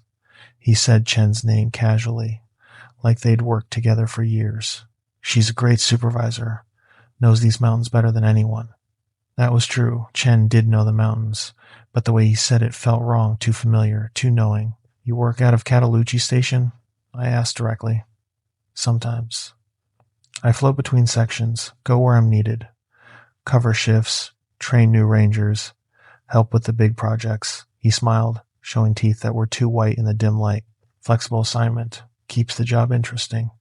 Every answer was plausible. Every answer made sense on the surface. But underneath, everything felt staged, like he was performing the role of ranger instead of being one. What's your badge number? I asked. His hand moved immediately to his chest, fingers pointing to where the badge should be pinned. The motion was automatic, practiced. But when I looked, there was nothing there. Just empty tan fabric on his uniform shirt. He froze mid-gesture. His smile stayed fixed on his face but didn't reach his eyes. Must have left it in the truck, he said. The tone was lighter now, almost amused. Been a long shift. You know how it is. That was impossible. Badges were required at all times on duty. You didn't remove them. You didn't forget them in your vehicle. They were pinned to your uniform at the start of your shift and stayed there until you clocked out. Regulations require badge display during all official duties, I said, keeping my voice level. You're absolutely right. He dropped his hand. Tell you what, I'll grab it when we head back. It's right in my truck. No point hiking back there in the dark just for that. I took a step backward, repositioning so I had a clear line to the trail. I'm going to head back to my truck now. Need to report the radio malfunction to the station. Your truck is 3 miles away. He checked his watch, another automatic gesture. But when I looked at his wrist, there was nothing there. No watch. Not even a watch tan line. Just the motion of checking time without the actual timepiece. It's almost 11, he continued, unbothered by the missing watch. Dark, cold. Trail's getting frostier. You should stay here tonight. We can continue the sweep together in the morning when we can see better. Safer that way. Everything he said sounded reasonable, if you didn't think about it too hard. But staying overnight wasn't protocol. Night sweeps were completed in one shift. You didn't camp mid-route. No thanks. I'm good. I know the trail. Suit yourself. His smile got wider. Just slightly. The corners of his mouth pulling back half an inch too far. But you're making a mistake, Brennan. It's dark out there. Easy to get lost. Easy to get hurt. Easy to disappear. The last word hung in the air between us. I turned and started walking back down the trail. Fast walk. Not quite running, but moving with purpose. My flashlight beam cut through the darkness ahead, catching frost on leaves, illuminating the white trail blazes that marked the path. Behind me, I heard footsteps, boot steps on the trail. Steady rhythm. Brennan, wait. You're making a mistake. The trail isn't safe at night. There are things out here you don't understand. The voice was wrong. Still Patterson's voice, but underlaid with something else. Something that sounded like wind through a cave. I didn't wait. I broke into a jog, flashlight beam bouncing ahead of me. The trail was clear. I knew the route. 3 miles to my truck. Then I could drive out, get to a radio that worked, report this. The footsteps behind me kept pace. Not running, just walking. But somehow staying the same distance behind me no matter how fast I moved. I tried my radio again. Anyone on this frequency? This is Ranger Brennan requesting immediate assistance. I have a situation at Poles Gap. Static. Then, underneath the static, I heard my own voice. Anyone on this frequency? This is Ranger Brennan requesting immediate assistance. Perfect replication. Playing back what I just said. I ran harder. At 10:59 p.m., 1 mile from the trailhead, the footsteps stopped. I slowed down, listening. Nothing behind me. Just forest sounds. Wind. My own breathing. I kept moving, but I looked back every few seconds. The trail was empty. No flashlight beam following me. No figure in ranger uniform. Nothing. I reached my truck at 11:18 p.m. and locked the doors immediately. Checked the back seat, checked the truck bed, made sure I was alone. Then I tried the radio. Nothing. Just static. I checked my watch. 11:19 p.m. I was supposed to radio in at 11:30. The station would notice if I didn't check in. I started the engine and drove. The gravel road out of Catalucci was 23 miles to the main highway. I drove faster than I should have, 40 miles an hour on roads posted for 25, not caring about regulations. I needed pavement. I needed radio contact. I needed other people. At 11:43 p.m., my truck radio crackled to life. Not the park frequency. All the frequencies. Every channel on the scanner cycling through, each one broadcasting the same thing, static with my voice underneath it, saying fragments of things I'd said that night. Radio check. This is Brennan. I need to talk to whoever's in the tent. What's your badge number? Then, at exactly 11:43 p.m., all of it stopped. Every frequency went completely silent. Not static, not white noise. Silence, dead air. And into that silence, one transmission on the park frequency. Patterson's voice. Ranger Station, this is Patterson. Sweep complete. All sites checked and secure. Brennan and I are heading back now. ETA 45 minutes. Then Chen's voice, responding normally. Copy that, Patterson. See you when you get in. I grabbed the radio handset. Ranger Station, this is Brennan. I'm alone in my vehicle. Patterson is not with me. Do not acknowledge that transmission. Static, no response. I drove faster. I reached the Ranger Station at 12:17 a.m. 3 vehicles in the parking lot. Mine, Chen's truck, and a patrol SUV I didn't recognize. I ran inside. Chen was at the desk, filling out paperwork. She looked up when I came in. Brennan. Good sweep? No. Not good. Who's Patterson? She blinked. What? Ranger Patterson. He radioed in at 11:43 saying he was with me. He's not. I was alone the entire sweep. Chen's expression changed. She stood up slowly. Say that again? Someone radioed in, using the name Patterson. Said we were together. We weren't. And before that I encountered someone at Poles Gap shelter wearing our uniform, claiming to be a ranger, but his boots were dry and he had no badge. Chen walked to the radio console and pulled up the transmission log. She scrolled through entries, stopped at 11:43 p.m.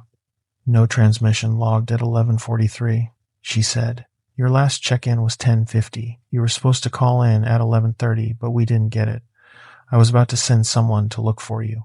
You didn't hear the transmission? Patterson saying the sweep was complete? Brennan, there's no ranger named Patterson working out of this station. There hasn't been for 5 years. She turned to look at me directly. The last Patterson who worked here was John Patterson. He disappeared on a night sweep in November of 2018. They found his truck at a trailhead in Catalucci, but they never found him. The room felt too cold. Where in Catalucci? She checked her computer, pulled up old incident reports. Poles Gap trailhead. He was doing the winter prep sweep, same route you just did. I sat down because my legs weren't working right. What happened to him? Nobody knows. He radioed in at 10:30, said he was checking Pole's Gap shelter. That was the last contact.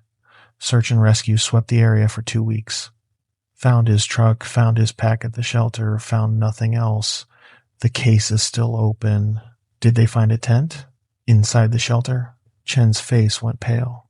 How did you know that? Because it's still there. I saw it tonight.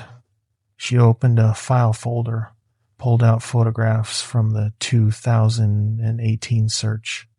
There it was, the tent inside Pole's Gap shelter, perfectly centered on the platform, glowing lantern inside, exactly how I'd seen it. They left it? I asked. They tried to remove it 3 different times. Each time they packed it up and carried it out, it would be back in the shelter the next day. Eventually they stopped trying. They closed that trail to the public. She looked at the map on the wall. Brennan, that trail is marked closed. How did you access it? It wasn't closed. The signs were all normal. The trail was open. She shook her head. No. Pole's Gap has been closed since March of 2019. After the second time the tent reappeared. She pulled out a current park map, pointed to the area. Red line marked the trail. Closed, hazardous conditions. But I'd hiked it. The trail was clear, well maintained, no closure signs anywhere. Chen picked up the phone. I'm calling the district supervisor. You need to file a detailed report. Tonight. I filed the report at 1:37 a.m. Took almost an hour to document everything. The tent, the fake ranger, the dry boots, the missing badge, the radio transmissions, the voices. Chen sat with me the entire time, asking specific questions, making notes in the margins of my written statement. When I finished, she made a copy and locked the original in a filing cabinet. This isn't the first report like this, she said quietly. There have been 4 others since 2018. Rangers on night sweeps in Catalucci, all encountering someone in our uniform who shouldn't be there. 2 of them quit immediately after. The other 2 requested transfers to different parks. What about you? Are you going to transfer me? Do you want to transfer? I thought about it. Thought about the career I was building, the probationary period I was still in, the fact that transferring now would look like I couldn't handle the job. What happens if I stay? You don't do night sweeps in Catalucci anymore. You don't respond to calls in that section after dark. And if you ever hear someone on the radio claiming to be Patterson, you don't acknowledge it. You report it to me immediately. That's it? Just avoid the area? That's the protocol we've developed. It's not official. Can't be official. But it keeps our people safe. She pulled out a different map. This one hand-marked with red zones. These are areas where we've had incidents. Not just Catalucci. All over the park. Different names, different appearances, same pattern. Someone in uniform who shouldn't be there. Dry boots on wet ground. No badge. Radio malfunction. We call them echoes. Why echoes? Because they repeat things. They're like recordings of rangers who were here before, sometimes rangers who died, sometimes rangers who disappeared, sometimes rangers who are still alive, but the echo appears anyway. She pointed to a date on the map. 2 months ago, Ranger Williams saw himself on a trail in Cades Cove, his own exact appearance, wearing his uniform. Walking toward him on a trail he'd hiked 100 times. He turned around and left. Filed a report. Requested desk duty for a month. What are they? We don't know. Park Service doesn't acknowledge them officially. But unofficially, we think they're something territorial. Something that's been in these mountains longer than the park. Longer than the rangers. Maybe longer than the trails. They mimic what they see. They learn patterns. And they test boundaries. Why didn't they tell me this during training? Because most rangers never encounter them. Most people work their entire careers here and never see anything unusual. But the ones who do, she gestured to my report. We document it. We track patterns. We update the protocols. And we make sure people know when they're working in a red zone. I looked at the map. Red zones covered maybe 15% of the park. Small areas scattered across 600 square miles. easy to avoid if you knew they were there. Am I supposed to keep working like this is normal? I asked. That's exactly what you're supposed to do. You're a park ranger. You protect the park and the people in it. Sometimes the thing you're protecting them from is information they can't process. Sometimes it's regulations they don't understand. And sometimes, she tapped my report. Sometimes it's something we don't have a name for. This doesn't bother you? Brennan, I've worked here for 15 years. I've seen things in these mountains that would make your night seem tame. Yes, it bothers me, but I still show up. I still do my job. Because the alternative is letting the park go unprotected, and that's not acceptable. She stood up, grabbed her jacket. Go home. Get some sleep. You're off rotation for 3 days. When you come back, we'll assign you to daytime patrols until you're ready for night work again. Different sections, nothing in Catalucci. I drove home as the sun was coming up. Couldn't sleep when I got there. Just sat on my couch and stared at my uniform hanging in the closet. I thought about quitting. Thought about it seriously. Started looking at job postings for other federal agencies, other parks, anything that would get me out of the Smokies. But I didn't quit. 3 days later, I went back to work. My hands still shook slightly when I put on the uniform, but I did it. Chen assigned me to daytime visitor contact at Klingman's Dome. Easy duty. Tourists, parking enforcement, answering questions about restrooms and trail difficulty. Nothing strange. Nothing wrong. Nothing that required me to be alone in the dark. I worked that rotation for 2 months. Then Chen asked if I was ready for night patrols again. Different section, she promised. No red zones. I said yes. I'm still working at Great Smoky Mountains National Park. It's been over a year since the Poles Gap incident. I've done dozens of night patrols since then. I've never encountered another echo. But I know other rangers have. Every few months, someone files a report. Chen adds it to the file. The map gets updated with new red zones. We don't talk about it publicly. Can't talk about it. The park has a reputation to maintain. But among the rangers, there's an understanding. If you work here long enough, you'll see something. And when you do, you document it, you follow the protocols, and you keep working. Because here's what I learned, and here's what I'll tell any ranger who asks.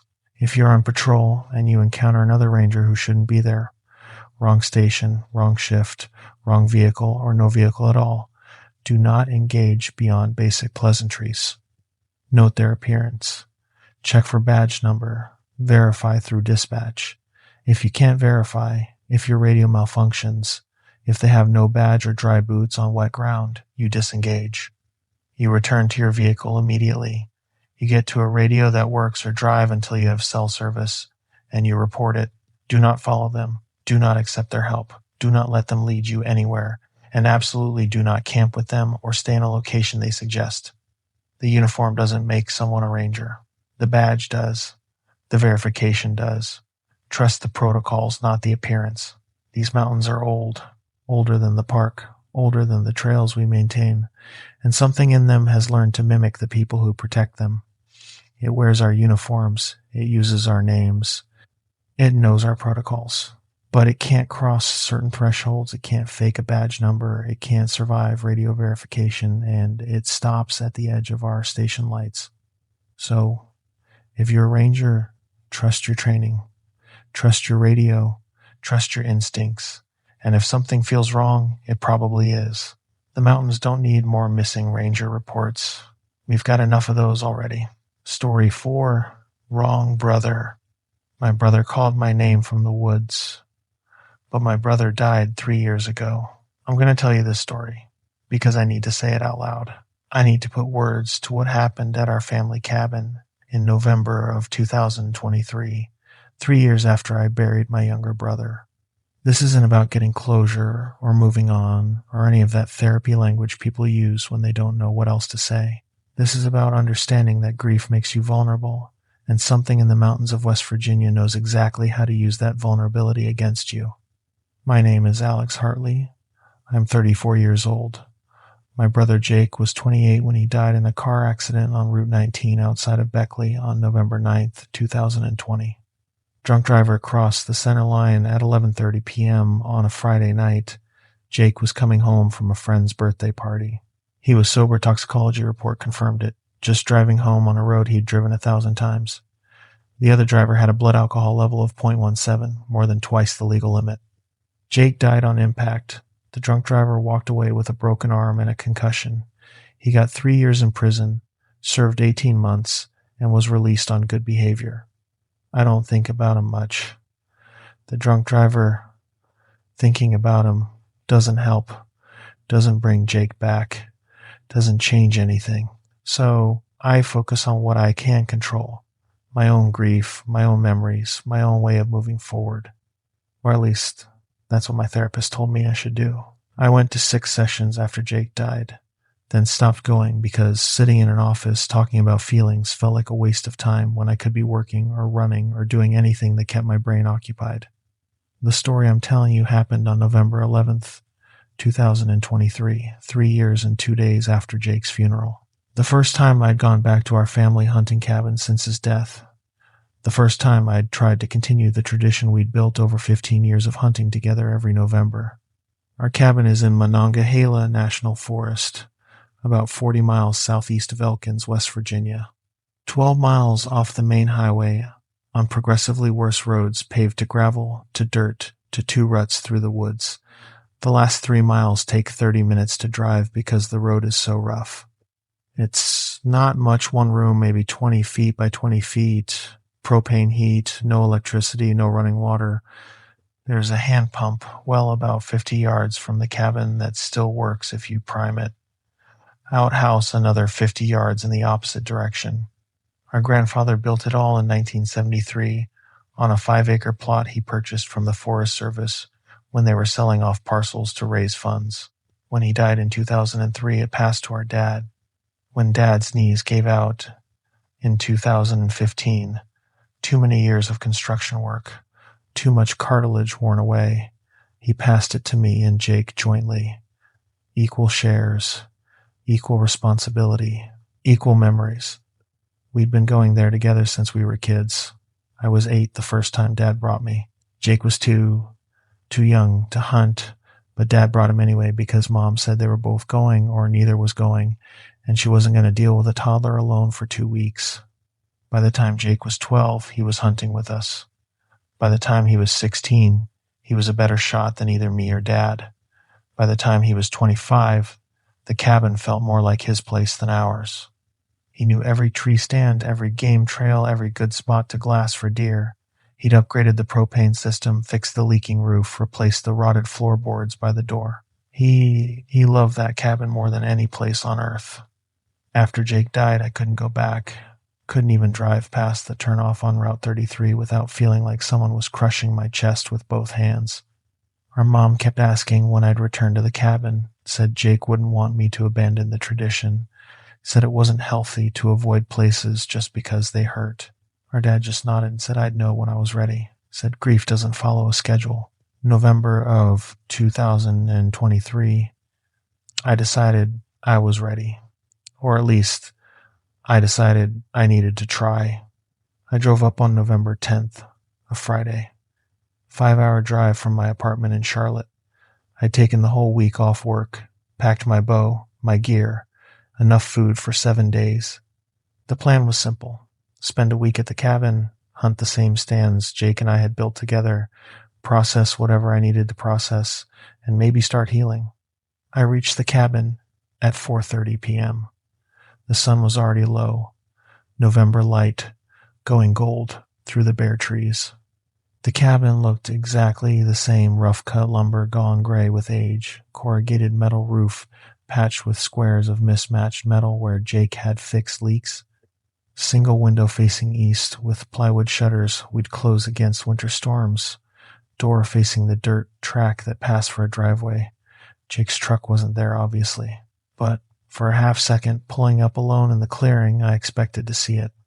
Expected to see his beat-up Ford F-150 with the dented tailgate and the "Keep Honking, I'm Reloading" bumper sticker he thought was hilarious. Expected him to walk out of the cabin with a Yuengling in each hand, grinning that stupid grin, asking what took me so long and did I stop for fast food without him. But There was no truck, no Jake, just the empty clearing and the cabin and 3 years of silence pressing down like weight. I unpacked in silence, carried my gear inside piece by piece, bow case, pack, duffel bag, cooler, rifle case for the backup gun I wouldn't use. The cabin smelled like old wood and mouse droppings and mildew. I lit the propane heater and listened to it hiss and pop as it warmed up. Swept out the mouse droppings with the corn broom we'd left hanging on a nail. Swept out the leaves that had blown in through gaps in the walls. Opened the plywood shutters to let in the last of the daylight. Everything was where we'd left it 3 years ago. The Coleman lantern on the hook by the door, mantle blackened from years of use. The folding table and 2 chairs, same chairs that Dad had brought up here in 1998. The wooden bunk bed Dad had built when we were kids. I always took the top bunk because I was older and claimed it first. Jake always took the bottom and complained that I was going to fall through the boards and crush him someday. And hanging on the wall, Jake's old hunting gear. His orange vest, Sitka brand, the good stuff, bought with his first paycheck from the construction job he'd had right out of high school. The vest had a frayed cuff on the right sleeve where he'd caught it on barbed wire cutting through a fence in 2019. Dark stain on the lower left side from when he'd cut his hand field dressing a doe in 2018 and bled on it before he realized how deep the cut was. His camo jacket, mossy oak pattern, insulated, warm enough for West Virginia Novembers. Slightly too big for him, but he'd refused to return it because he said he'd grow into it, which he never did. The zipper stuck halfway up. He'd meant to fix it for 3 years and never got around to it. His compound bow, Matthews brand, 70-pound draw weight, set up for his shorter arms. He'd killed 6 deer with that bow. I'd helped him practice with it in our parents' backyard, holding targets while he adjusted his sight pins. I'd left them there after the funeral because I couldn't bring myself to pack them up, couldn't fold the vest and put it in a box, couldn't take the bow down and put it in storage. So they'd hung there for 3 years, collecting dust, waiting for someone who would never come back. I sat at the table and opened a beer, Jake's brand, Yuengling, because when I'd been shopping I'd automatically grabbed what he would have grabbed without thinking about it. Muscle memory, habit, grief. I stared at his gear on the wall and felt the weight of 3 years settle in my chest. 3 years of missed Novembers, 3 years of not coming here, 3 years of the cabin sitting empty because I couldn't face being here without him. I'm back, I said out loud, talking to my dead brother, talking to an empty cabin, talking to hunting gear on a wall. I know it took me 3 years. I'm sorry. I'm here now. I don't know what I'm supposed to do with that, but I'm here.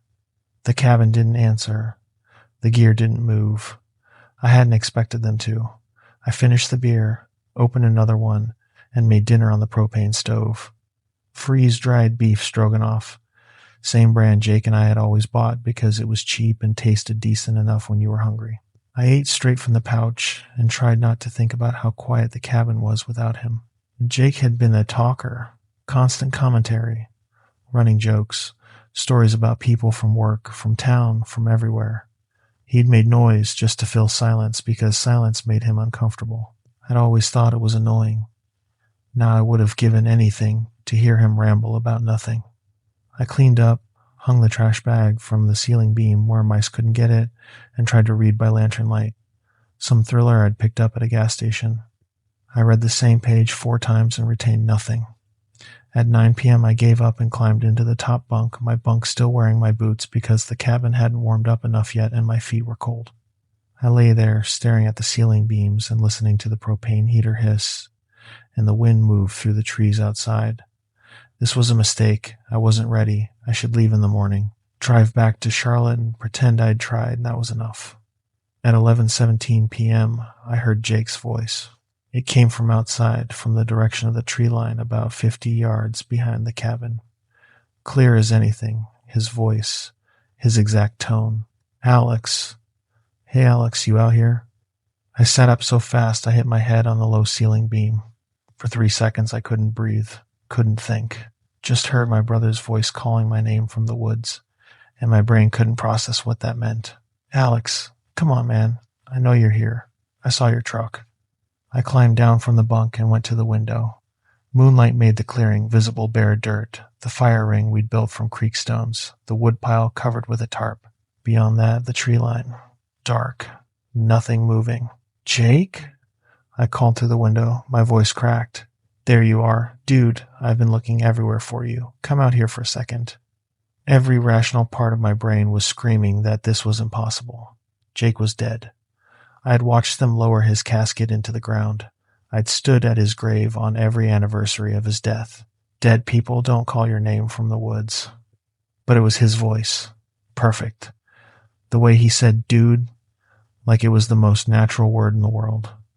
The slight laugh underneath everything he said, like life was one long inside joke.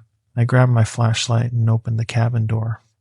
The clearing was empty, just moonlight and shadows and the smell of wood smoke from a fire I hadn't lit. Jake, where are you? By the tree stand, the one we built on the North Ridge. Remember? Come on, I want to show you something. The North Ridge tree stand. We'd built it together in 2017. Spent 3 days hauling lumber and climbing harnesses up a steep slope to get a platform 20 feet up in an oak tree. Good sight lines overlooked a natural funnel where deer moved between feeding and bedding areas. Jake, I couldn't finish the sentence. You're dead. You've been dead for 3 years. This isn't real. I know it's been a while, man. I'm sorry I haven't been around. But I'm here now. Come on. Just like old times. I stood in the doorway with the flashlight in my hand and felt something break inside my chest. Because more than anything in the world, I wanted it to be true. I wanted my brother back. I wanted to walk up to that tree stand and find him there, alive, grinning, ready to hunt like we used to. But I knew it wasn't true. I went back inside and locked the door, hands shaking so badly I could barely work the deadbolt. Alex? The voice was closer now, right outside the cabin. Why'd you go back inside? Come on, man, don't do this. Don't shut me out. I sat on the bottom bunk, Jake's bunk, and tried to control my breathing. This wasn't happening. This was grief, stress, 3 years of unprocessed trauma manifesting as auditory hallucinations. I had read about it. Bereaved people sometimes hear their dead loved ones. It's a known phenomenon, completely explainable. Alex, I know you can hear me. I know you're scared. But it's really me, I promise. Just open the door. The voice was pleading now, hurt, like I was the one being unreasonable. If you're really Jake, I called through the door. Tell me something only Jake would know. Silence for a moment. Then, remember when you were 16 and you crashed Dad's truck into the fence post trying to learn stick shift? You made me promise not to tell. I never did. Or when we were kids and you were afraid of the dark, and I'd tell you stories until you fell asleep. I always made them up on the spot. You thought I was reading from a book, but I wasn't. I was just talking until you weren't scared anymore. I felt tears on my face. Those were real memories, true things, things only Jake would know. That doesn't prove anything, I said, but my voice was weak. Those are things I remember. My memories. You could be pulling them from my head somehow. Alex, I know I died. I know it's been 3 years. I don't understand how I'm here any more than you do, but I am here, and I miss you. I miss hunting with you.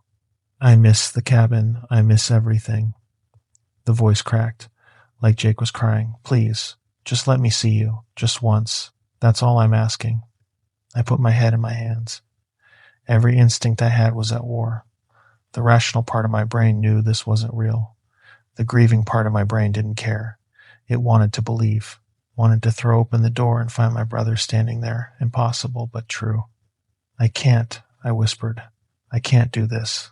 Yes, you can. You're the bravest person I know. You always have been. You took care of me our whole lives. Let me take care of you now. Let me help you. Just open the door. I stood up and walked to the door, hand on the deadbolt. This was insane. This was grief making me crazy. I unlocked the door. I turned the handle. I opened it 6 inches. And standing in the moonlight, wearing Jake's orange vest and camo jacket, the gear that was still hanging on the wall inside the cabin behind me, was something that looked almost exactly like my brother. Almost. The face was right, the height was right, the build was right, but the eyes were wrong. They were Jake's brown eyes, but they didn't move right. They stared without blinking, without the tiny micro-expressions that make eyes human. And the smile was too wide, just a fraction too wide, pulling back to show too many teeth. And behind it, through the open door, I could see the wall inside the cabin. Jake's vest and jacket were still hanging there, still on their hooks. The thing outside was wearing copies. Perfect copies. But copies. There you are, it said with Jake's voice. I missed you, big brother. I slammed the door and locked it. The thing outside laughed. Jake's laugh. Perfect replication. Alex, come on. Don't be like that. I just want to talk. I just want to spend time with you, like we used to. You're not Jake. I'm as close to Jake as you're ever going to get. The voice was colder now. Still Jake's tone, but emptier. He's gone. Dead. Buried. But I remember everything he remembered. I know everything he knew. I can be him for you. Isn't that what you want? Isn't that why you came back here? I backed away from the door. No. I came here to remember him, not to replace him. What's the difference? The thing's voice was curious now. Clinical. Memory is just information. I have all his information. I can speak like him, act like him, hunt with you like he did. I can make you forget he's gone. Isn't that better than being alone? Get away from my cabin. This was his cabin too. His name is on the deed. Same as yours. I have just as much right to be here as you do. Maybe more. You abandoned it for 3 years. I've been here the whole time, waiting, hoping you'd come back. That sent ice through my veins. What do you mean you've been here? Someone had to take care of the place.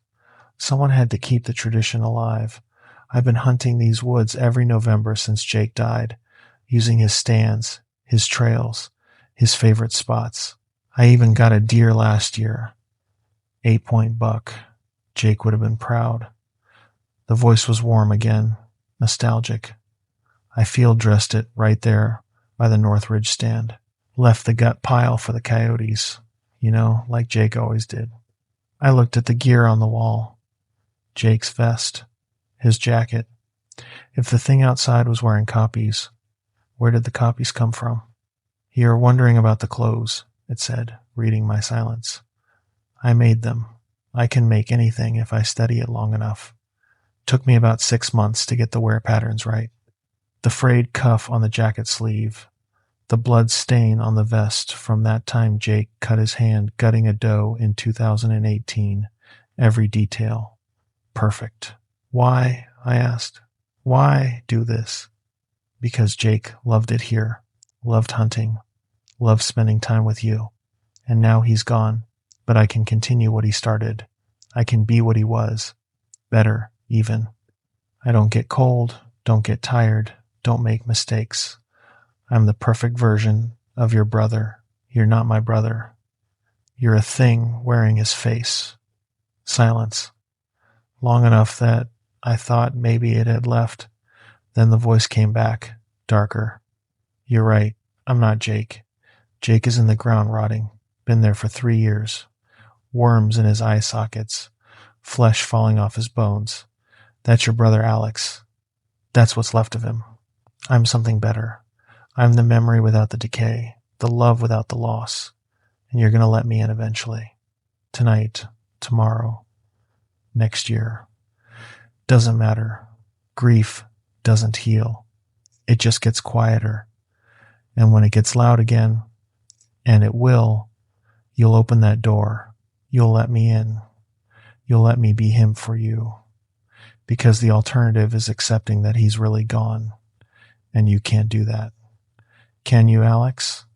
I didn't answer. Couldn't answer. Because part of what it was saying felt true. Part of me did want to believe, did want to open the door and pretend, did want anything except the reality that Jake was gone forever. I'll wait, the thing said. I'm patient. I've got all the time in the world. You've got the rest of your life to be alone. To spend every November up here by yourself. To sit in this cabin.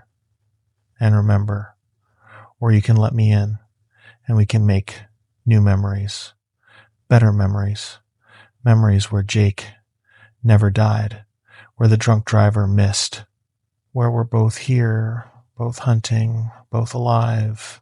Those wouldn't be real memories. Are any memories real? Alex, you've been rewriting your memories of Jake for 3 years, making him funnier than he was, kinder, better. You've made him a saint in your head. That's not real either. That's just a different kind of fiction. At least my version can talk back. I sat on the floor with my back against the door. The thing was right about one part. I had been idealizing Jake, making him perfect in death in a way he never was in life. He was my brother. I loved him. But he wasn't perfect. He was stubborn and reckless and made stupid decisions, like driving Route 19 at night when he'd been drinking. I'd spent 3 years not thinking about those parts, only remembering the good. If I let you in, I said slowly, what happens? We hunt. We talk. We remember. And when the week is over, you go home. And next November, you come back. And I'll be here. Always waiting. Always Jake. Forever. And if I don't let you in, then you sit in that cabin alone. And eventually you leave. And next year you try again. And maybe you make it a week. Maybe you make it a day. But eventually you'll stop coming. Because it hurts too much. Because every inch of this place reminds you of what you lost. And the cabin will sit empty, and the tradition will die, and Jake will really be gone. Completely. Finally. Is that what you want? I stood up and walked to the gear on the wall. Jake's vest, Jake's jacket, Jake's bow, real things. Things he'd actually touched.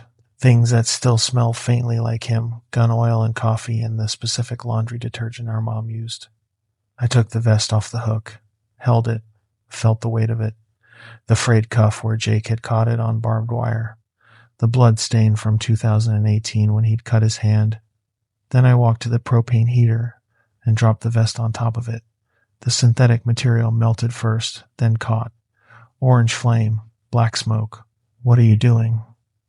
The thing's voice was sharp now, angry. Jake's voice, but twisted. I grabbed the jacket, dropped it on the heater.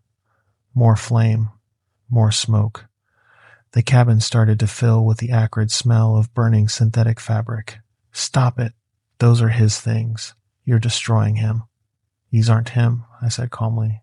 These are just objects. Jake is dead. He's been dead for 3 years, and nothing you say or do or pretend to be will change that. I opened the cabin door and threw the burning gear outside. It landed in the dirt of the clearing, still smoking. The thing wearing Jake's face stood 20 feet away, perfectly still. In the firelight from the burning clothes, I could see it clearly. It didn't look like Jake anymore. The face was wrong. Too smooth. Too symmetrical. The proportions were off by millimeters.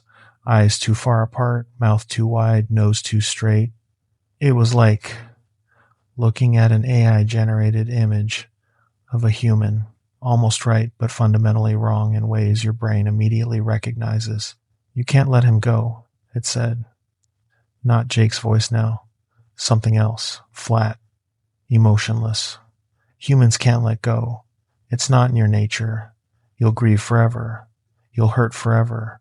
I can take that pain away. I don't want you to take it away.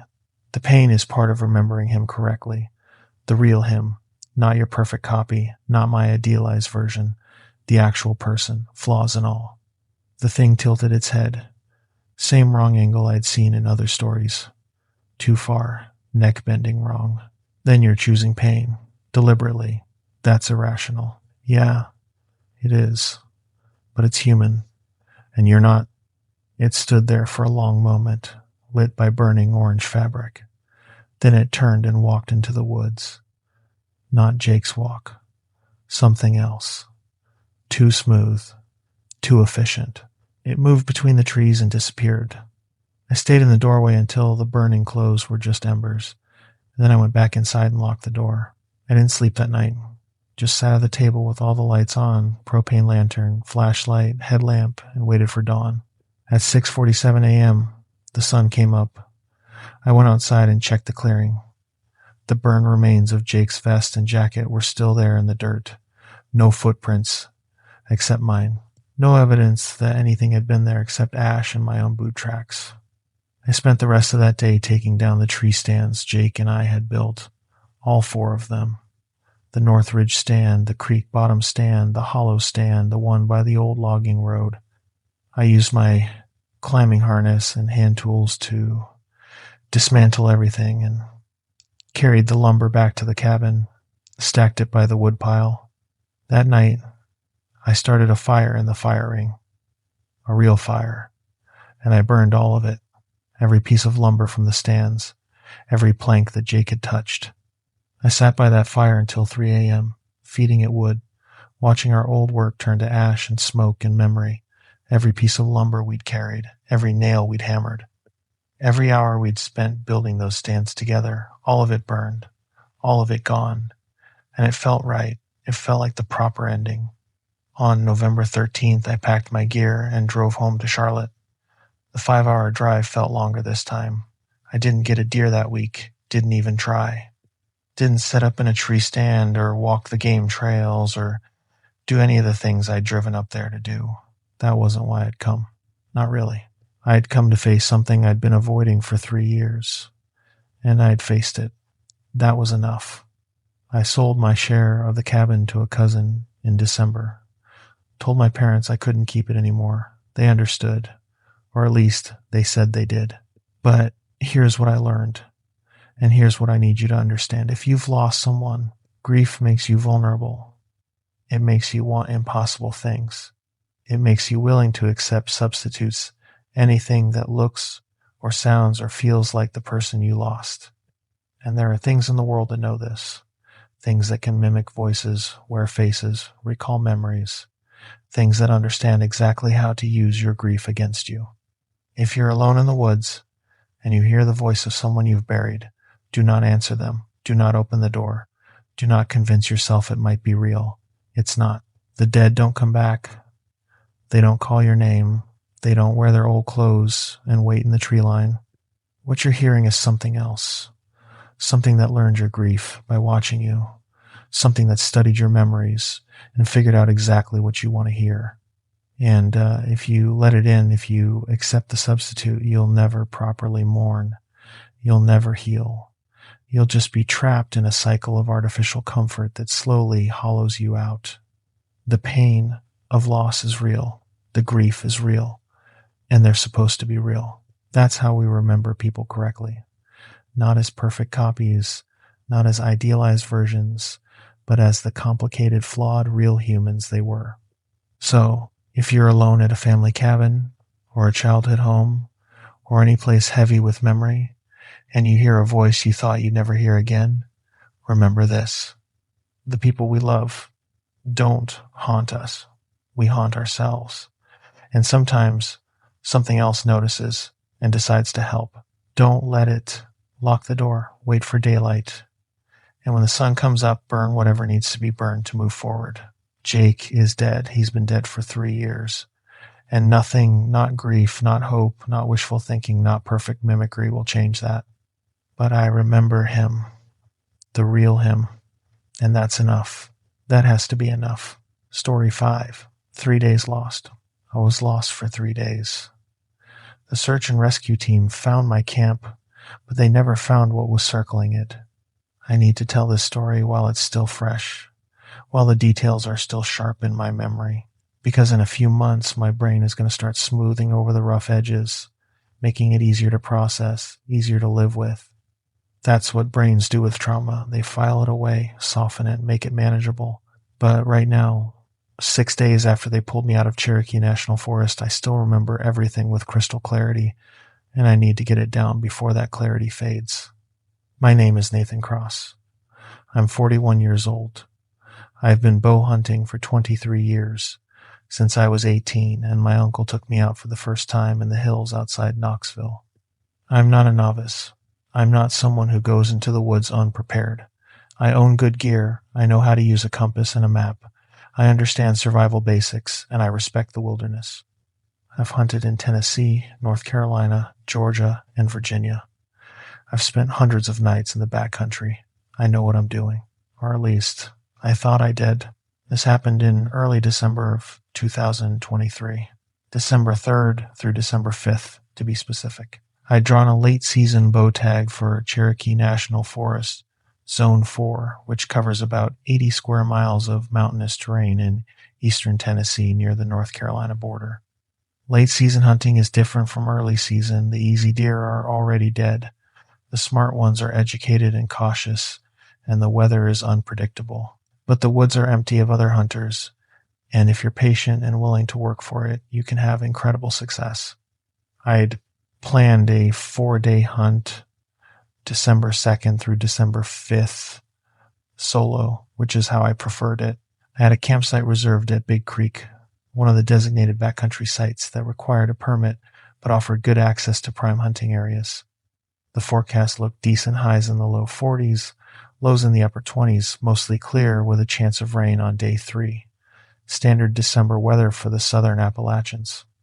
I drove up from Knoxville on December 1st, spent the night in a motel in Tellico Plains, and hiked into Big Creek campsite on the morning of December 2nd. It was a 3-mile hike from the trailhead, moderate terrain, well-marked trail.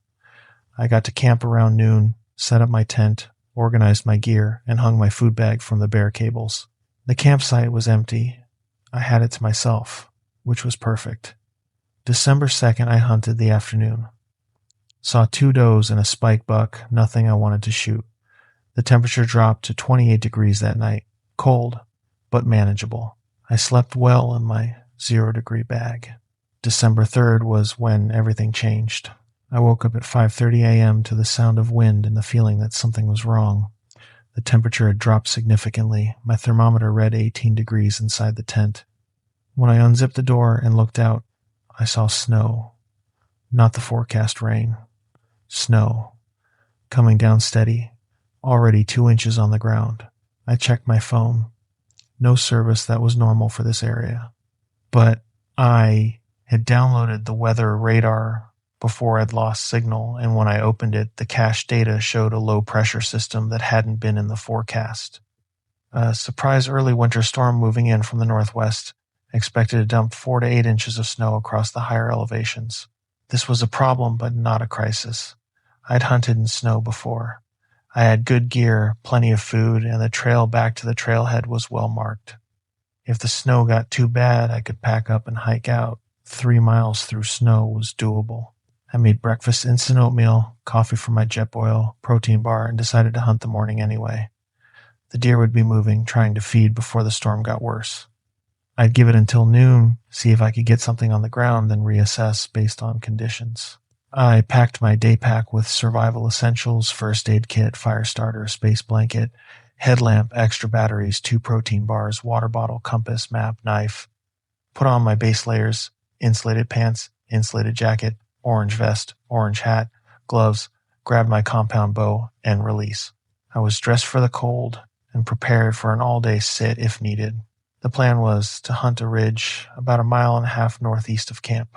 I'd scouted it the previous afternoon and found good sign rubs on saplings, scrapes in the dirt where bucks had been marking territory, fresh tracks.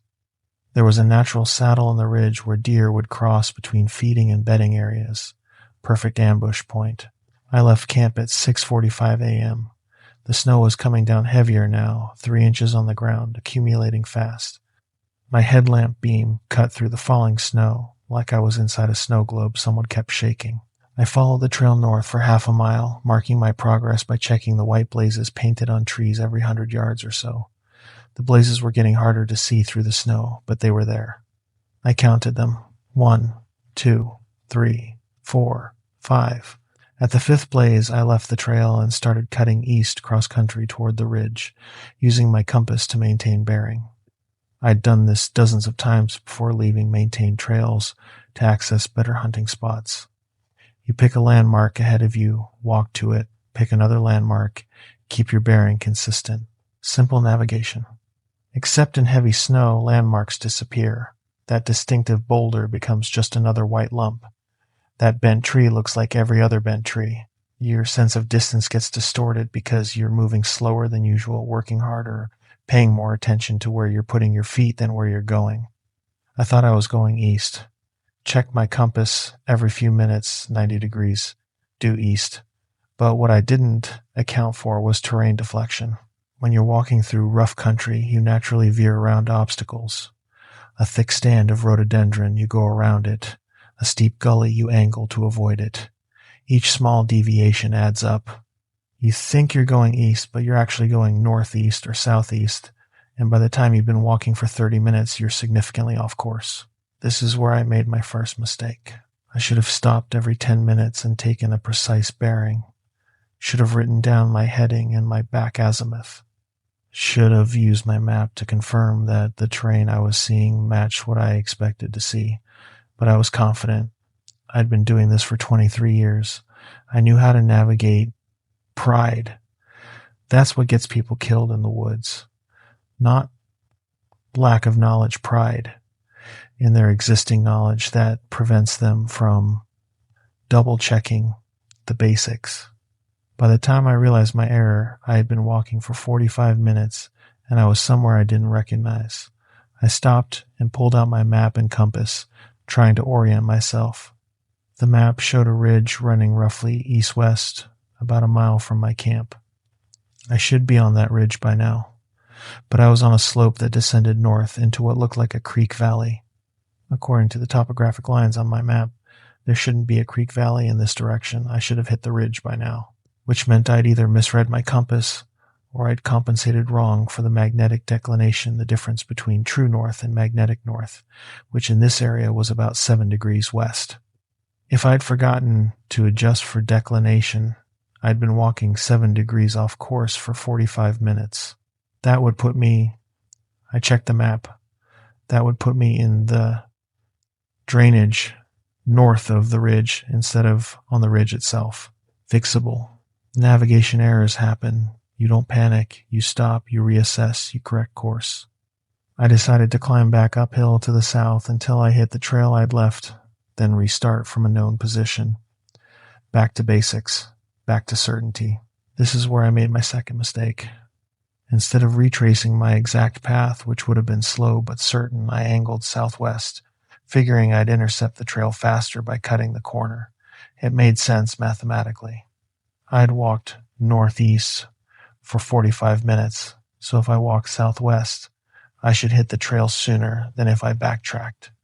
But I'd forgotten to account for accumulated error. I didn't know my exact position. I was guessing, and in navigation, guessing compounds mistakes instead of correcting them. The terrain got steeper than I had expected. The snow was now 4 inches deep and getting harder to walk through. Each step required lifting my foot high to clear the snow, then pushing down through the crust. Exhausting work. And I was climbing uphill, which made it worse. My heart rate spiked. I started sweating inside my layers. My breathing got harder. After 30 minutes of this brutal, leg-burning climbing through dense underbrush and deep snow, I stopped to rest, sat on a fallen log and tried to catch my breath, drank water, checked my position. I should have crossed the trail by now, should have seen the white blazes, should have hit something I recognized. But there was nothing, just forest, just snow, just trees that all looked the same. I pulled out my map again and tried to match terrain features to the topographic lines. The problem with topo maps is they compress three-dimensional terrain into two-dimensional lines, and when you're in the middle of it, surrounded by it, everything is foreshortened. That gradual slope on the map might actually be a steep climb. That takes twice as long as you expected. That small creek might be a significant obstacle. That cluster of elevation lines might represent a cliff you can't see until you're standing at the edge of it. I studied the map for 10 minutes, turning it, trying different interpretations. I could be anywhere within a 3-mile radius of where I thought I was, and that 3-mile radius contained probably 50 square miles of similar-looking terrain. Don't panic, basic survival rule. When you're lost, the worst thing you can do is panic and start wandering randomly. I sat down on a log, drank some water, and thought through my options. Option 1, keep trying to find the trail, risk getting more lost. Option 2, follow a drainage downhill. Water always flows downhill. Creeks meet larger creeks meet rivers, rivers meet roads. Basic wilderness navigation. If I followed water, I'd eventually hit civilization. Option 3, stay put, build a fire, wait for the storm to pass, then navigate in better conditions. I chose option 2. It was only 10:30 a.m. I had plenty of daylight left, and following water downstream was a proven strategy. I'd hit a Forest Service road eventually, then I could road walk back to the trailhead. I descended back down the slope I'd just climbed, looking for water. Found a small creek at the bottom, maybe 3 feet wide, moving fast, not frozen despite the cold. I started following it downstream, moving slowly, watching my footing on the slippery rocks. This is where I made my third mistake. The creek led me into rough terrain. The valley narrowed, the sides got steeper, the underbrush got thicker. I was making maybe half a mile per hour, fighting through rhododendron thickets, climbing over deadfalls, scrambling down small waterfalls, and the snow kept coming. By 1 p.m. it was 6 inches deep. By 2 p.m. it was 8 inches. At 2:30 p.m. I realized I had made a serious error.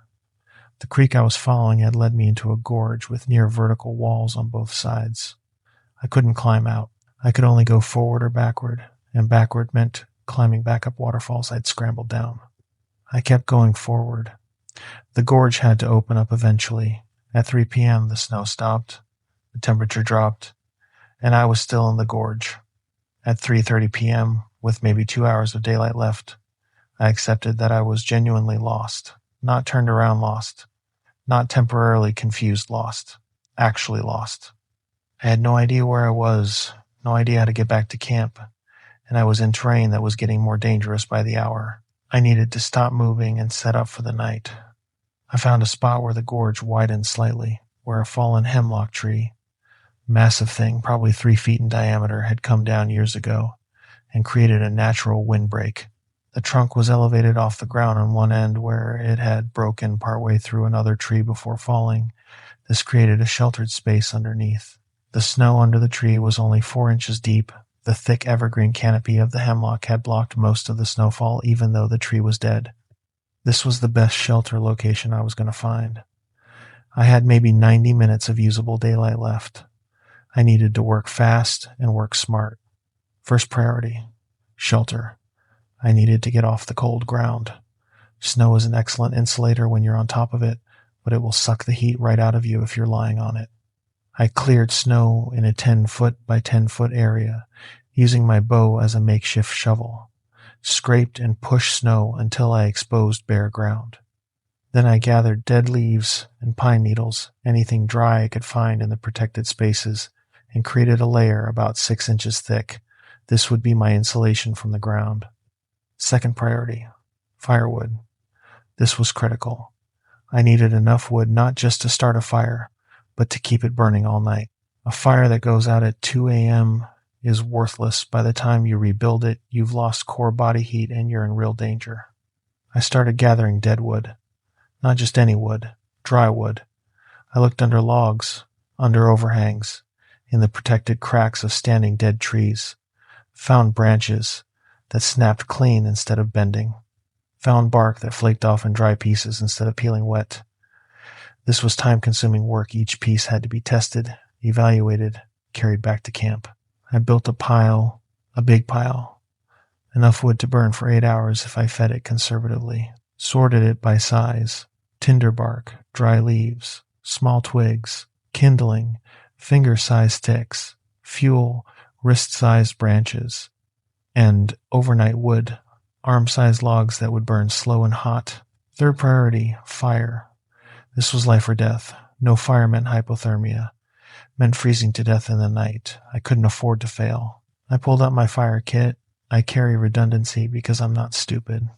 Bic lighter primary, waterproof matches, backup, magnesium fire starter, emergency, and cotton balls soaked in petroleum jelly, super flammable tinder. The Bic lighter should work. Bix worked out about freezing, and it was probably 32 degrees right now. I built my fire structure carefully, created a platform of dry bark on the ground, placed my petroleum cotton tinder in the center, built a teepee of the driest twigs around it, leaving a gap to insert the flame, arranged kindling in a second layer, had fuel wood ready to add once the kindling caught. The Bic lighter sparked on the first try but didn't catch. The wheel was cold, my thumb was clumsy in gloves. Second try, same result. Third try, I got flame, held it to the petroleum cotton. It caught immediately, flared bright. The twigs started smoking, then caught. I added more twigs, more kindling, nursed it carefully, adding material slowly, letting each layer catch before adding the next. 5 minutes later, I had a fire going. Real fire, heat and light and hope. Fourth priority, signal. I pulled off my orange vest and orange hat and tied them to the lowest branch of the fallen hemlock, about 8 feet off the ground, making them as visible as possible from the air. If search and rescue came looking, and they would eventually, when I didn't show up at my truck on December 5th like I was supposed to, they'd be using helicopters with infrared and visual searches. Orange against white snow would stand out. Fifth priority, water. Dehydration kills faster than you think. I filled my water bottle with clean snow, not the surface layer which might have debris, but good clean snow from about 6 inches down. Set it near the fire to melt.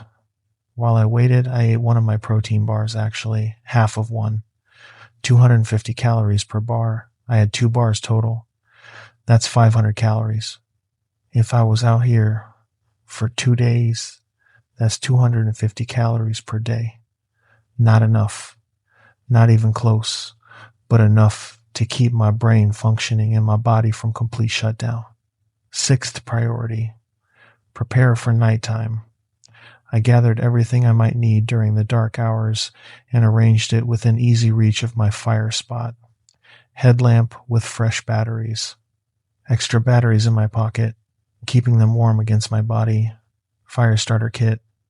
Water bottle. Remaining food. Knife. Bow.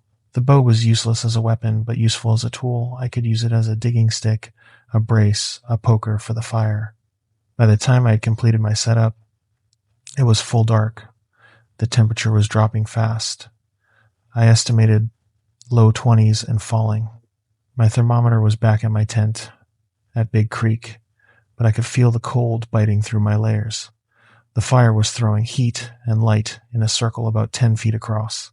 Inside that circle, I was okay. Warm enough. Safe enough. Outside that circle, the forest was pitch black. No moon, no stars. Cloud cover from the storm blocking everything. Just darkness. And the sound of wind through the trees. And the slowly increasing cold. I sat close to the fire, close enough to feel real heat on my face, and took stock of my situation. I was lost. Genuinely lost. Not turned around. Not temporarily confused. I had no idea where I was within a several-mile radius. The trail was somewhere, but I didn't know which direction. My camp was somewhere, but I didn't know how to get back to it. And I was in a gorge with steep walls that I couldn't climb in the dark. But I was alive. I had fire. I had water. I had minimal food. I had shelter of sorts, not a tent, but protection from wind. I had signal markers. And, most importantly, I had a plan for tomorrow. In daylight, I'd reassess. I'd climb out of the gorge if I could find a route. Or I'd continue downstream. Water always flows to civilization eventually. I'd find my way out. People survived situations worse than this all the time. Survival stories. Lost hikers who made it home by keeping their heads, making smart decisions, not panicking. I'd read those stories. Now I was in one. And I'd make it out. I had to. I ate the other half of my first protein bar. Drank water. The snow had melted into about 12 ounces of water, which I drank slowly. Fed the fire. Arranged more wood within easy reach, so I could feed it through the night without leaving my spot. The forest was quiet. Just normal sounds. Wind. The fire crackling. Small animal sounds in the distance, probably mice or voles moving under the snow. Normal. Then, at 8:47 p.m., something changed. Footsteps, crunching through snow, steady rhythm, coming from downstream, moving closer. My first thought was relief. Another person. A hiker, maybe. Or a hunter. Someone who could help me navigate out or at least confirm where I was. "Hello," I called out. "I'm at a fire. I'm lost. Can you help?" The footsteps stopped. Silence for maybe 10 seconds. Then they started again. Closer now. Just outside the firelight. "Hello? I'm right here, by the fire." The footsteps stopped again. I grabbed a burning branch from the fire and held it up like a torch, trying to extend the light. The branch illuminated maybe 15 feet into the darkness. Nothing there. Just trees and snow and shadows. But I could hear breathing. Not human breathing. Too deep, too slow. Like something large pulling air through a throat, not designed for it. "Who's there?" No answer. The breathing stopped. The footsteps started again, but this time they were circling, moving around the perimeter of the firelight, staying just outside the range of the light. I turned to follow the sound, holding my torch up, trying to see what was making the noise. I caught a glimpse of something between the trees. Tall, upright, moving on two legs, but the proportions were wrong. Too thin, arms too long. Then it stepped back into darkness, and I couldn't see it anymore. The footsteps continued, circling, around and around, clockwise, maintaining the exact same distance from the fire. I stood there turning slowly, trying to keep facing the sound, until I got dizzy and had to stop. After 20 minutes, the footsteps stopped. The forest went silent. Just the crackle of my fire and the wind in the trees. I didn't sleep that night. Not really. I sat by the fire, fed it constantly, kept it burning bright, and watched the darkness. Every hour I'd hear the footsteps again. Always circling. Always the same distance. Never coming closer, never leaving. At 6:15 a.m., when the sky started to lighten, the footsteps stopped completely. I waited until I had enough light to see clearly. Then I stood up and walked to the edge where I'd heard the sound. The tracks were there, in the snow.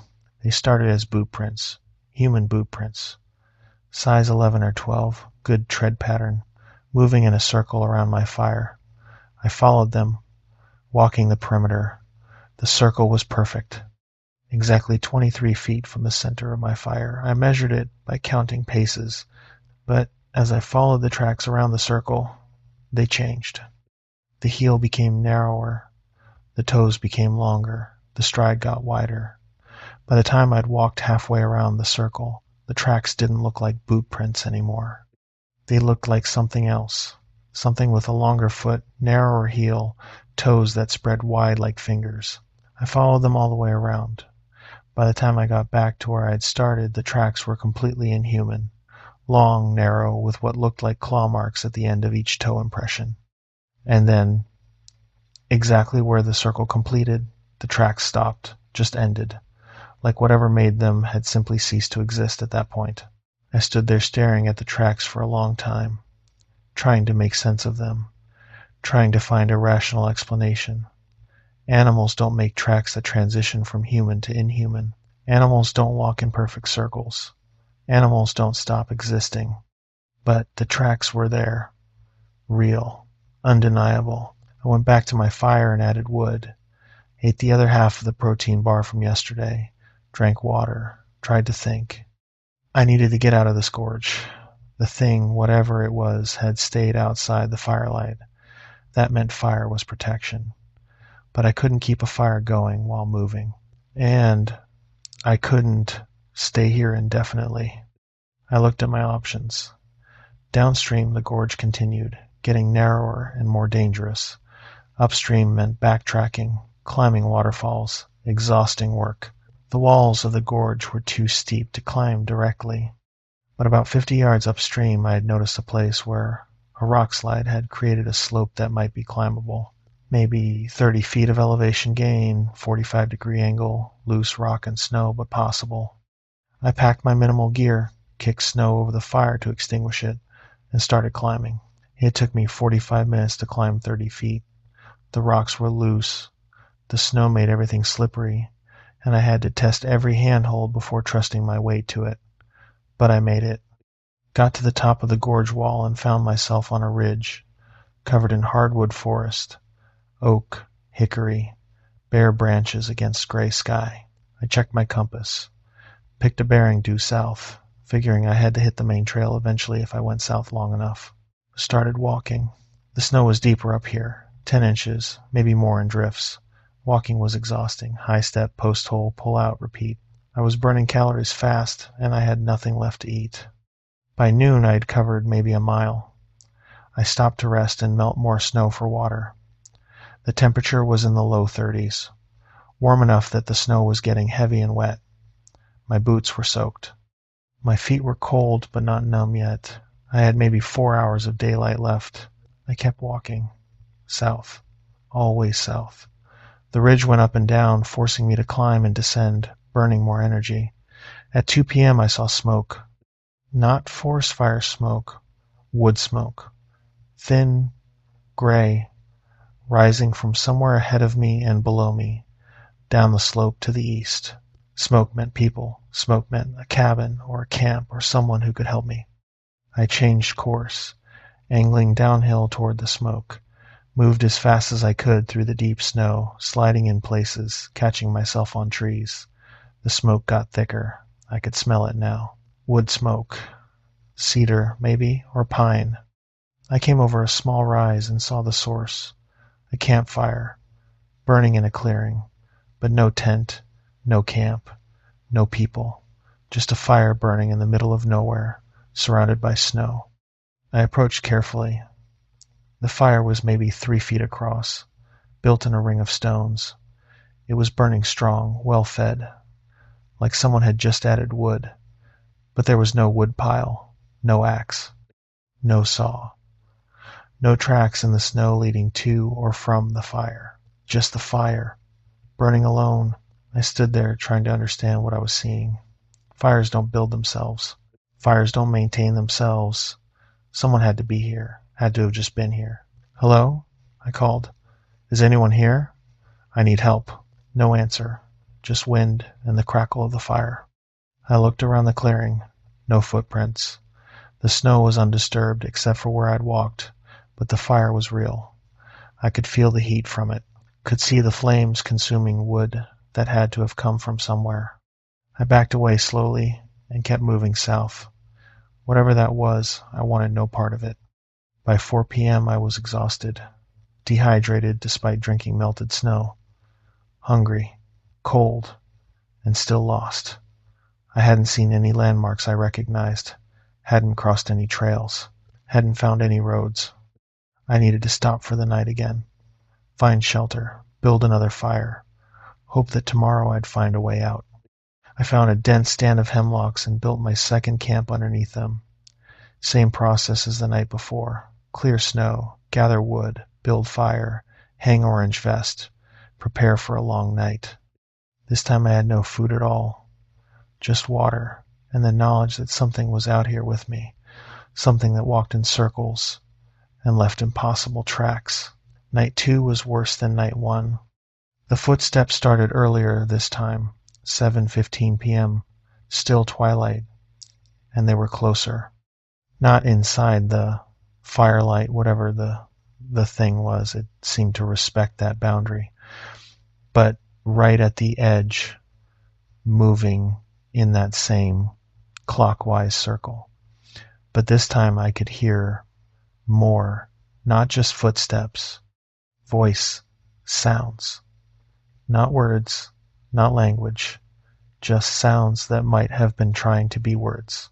Guttural, wet, wrong. And then, at 9:30 p.m., I heard my own voice. Hello? I'm at a fire. I'm lost. Can you help? My exact words from the night before, my exact inflection, perfect replication. I stood up, holding a burning branch. What are you? The footsteps stopped, Silence. Then my voice again, from a different position in the circle. What are you? It was mimicking me, using my voice, learning. Get away from me. Get away from me. My voice played back, mocking. I threw the burning branch toward the sound. It landed in the snow and hissed out. The darkness beyond the firelight seemed to move, something shifting position. Then the footsteps started again, circling, relentless. This continued all night. Every few hours, it would speak with my voice, saying things I'd said, testing the sounds, learning the patterns. At one point, around 3 a.m., it said something I hadn't said. Nathan. My name. In my voice. But I'd never said my name out loud, in these woods. How did it know? Nathan. Come out of the light. I want to see you. My voice. My words. But I hadn't said them. It was generating new sentences, using my voice to create speech. I fed the fire and didn't answer. At dawn, I checked the perimeter again. The tracks were there. Same as before. Starting as boot prints, transitioning to something else, completing a perfect circle.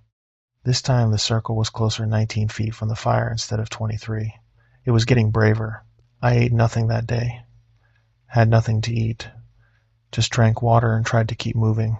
December 5th, my third day lost. I was supposed to be hiking out today, back to my truck, back to civilization. Instead, I was somewhere in Cherokee National Forest with no idea how to get out and something following me that could mimic my voice. I walked south all day. Slower now, weaker. My legs felt like they were made of lead. The snow had melted some in the warmer temperature, then refrozen overnight, creating a crust that would almost hold my weight before breaking through. Exhausting work. At 2 p.m. I heard water. Not the small creek from before. Real water. Volume. A river. I changed course toward the sound and found it. A river maybe 40 feet wide, moving fast, not frozen. According to my map, if I was reading it right, this had to be either Big Creek or Little Creek, both of which flowed into the Tellico River, which ran along a paved road. Water flows downhill, rivers flow to roads. I started following the river downstream. The terrain along the river was easier. The snow was thinner here, melted by the warmer microclimate near the water. I could move faster. I had hoped for the first time in 3 days. At 3:45 p.m. I saw tire tracks. Not in the snow. In mud. On a gravel road that crossed the river on a concrete bridge. I had found a road. A real road with recent tire tracks. I walked onto the bridge and looked both directions. Forest Service road. Gravel. Plowed, but not recently there was snow on it, but packed down like vehicles had been using it. I didn't know which direction to go, but it didn't matter. Either direction would lead somewhere. Eventually, I chose left, downstream, figuring that direction led downhill and downhill led to larger roads. I walked for 20 minutes before I saw headlights. A truck, coming toward me, white, Forest Service logo on the door. I stood in the middle of the road and waved both arms. The truck stopped. A woman got out mid-40s, short blonde hair, Forest Service uniform. Sir, are you Nathan Cross? Yes. I'm lost. I've been lost for 3 days. We know. We've been looking for you. Are you injured? No. Hungry. Cold, but not injured. She grabbed a radio from her belt. Base, this is Ranger Williams. I've got Nathan Cross. He's ambulatory and conscious. GPS coordinates. She rattled off numbers. Request EMS to meet us at Bald River Junction. A voice came back through the radio. Copy that. EMS en route. Good work. She looked at me. Let's get you in the truck and warmed up. When's the last time you ate? 2 days ago. Protein bar. She pulled a granola bar from her coat and handed it to me. I ate it in 4 bites. In the truck, with the heat blasting, she asked me questions. Where had I camped? When had I gotten lost? What route had I tried to take? I told her everything except the part about the footsteps and the voice mimicry. That seemed crazy. Seemed like something she wouldn't believe. You're lucky, she said. That storm wasn't forecasted. Came in fast. We've had 3 other lost hiker reports in the past week. 2 we found. 1 is still out there. Still out there? Yeah. Guy went out solo December 1st. Supposed to return December 3rd. Never made it. We've had teams searching for 4 days. No sign of him. Something cold moved through my chest. What's his name? I can't share that information. Privacy regulations. What size boots does he wear? She looked at me strangely. Why? Please, what size boots? I really can't. She stopped, looked at me. 11.5. Why? The boot prints that had circled my fire, the ones that had transitioned into something else, size 11 or 12 I'd estimated. Did he have GPS coordinates, last known position? About 2 miles north of where I found you, in a gorge near Big Creek. The gorge I'd been in, the place I'd spent the first night. You need to stop searching for him, I said quietly. Sir, I appreciate your concern, but we have protocols. You're not going to find him. Not alive. As she was quiet for a moment. Sir, have you seen something? Evidence of, if you've found remains, you need to tell me. I haven't found remains. I found tracks. Boot prints that changed into something else. Circling my fire every night. Getting closer. Using my voice. It was wearing someone's boots. Someone who got lost before me. She pulled the truck over to the side of the road and turned to look at me directly. Tell me exactly what you saw. I told her. All of it. The circles. The tracks transitioning. The voice mimicry. The fire that burned with no one tending it. All the things I thought she wouldn't believe. She listened without interrupting. When I finished, she nodded slowly. There have been incidents in this area going back years. Hikers who report similar things. Voices, footsteps, things circling camps. We document it, but we don't publicize it. Can't publicize it. The park has a reputation to maintain. What is it? We don't know. Wildlife biologists have no explanation. Some of the rangers who've worked here a long time, they have theories. Old theories. Cherokee legends about things in these mountains that mimic people. Things that hunt by learning. But those are just stories. The tracks were real. I believe you. But by the time we get back to your camp, the tracks will be melted. The evidence will be gone. That's how it always works. People see things, but we can never document them. Never get proof. She started driving again. We rode in silence for a while. The other hiker, I said. The one you're still searching for. You should tell his family. Tell him you're calling off the search. We don't call off searches without evidence. The evidence is that I survived 3 nights in the same area and something circled my camp every night wearing his boots. He's gone. Letting your teams keep searching is just putting more people at risk. She didn't answer, but our hands tightened on the steering wheel. We reached the EMS meeting point 30 minutes later. Ambulance, 2 paramedics, checking my vitals, wrapping me in thermal blankets, asking standard questions. Blood pressure, normal.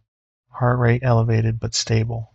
Temperature, 96.8, mild hypothermia, but nothing dangerous. Dehydrated but responsive. They wanted to transport me to the hospital for observation. I refused.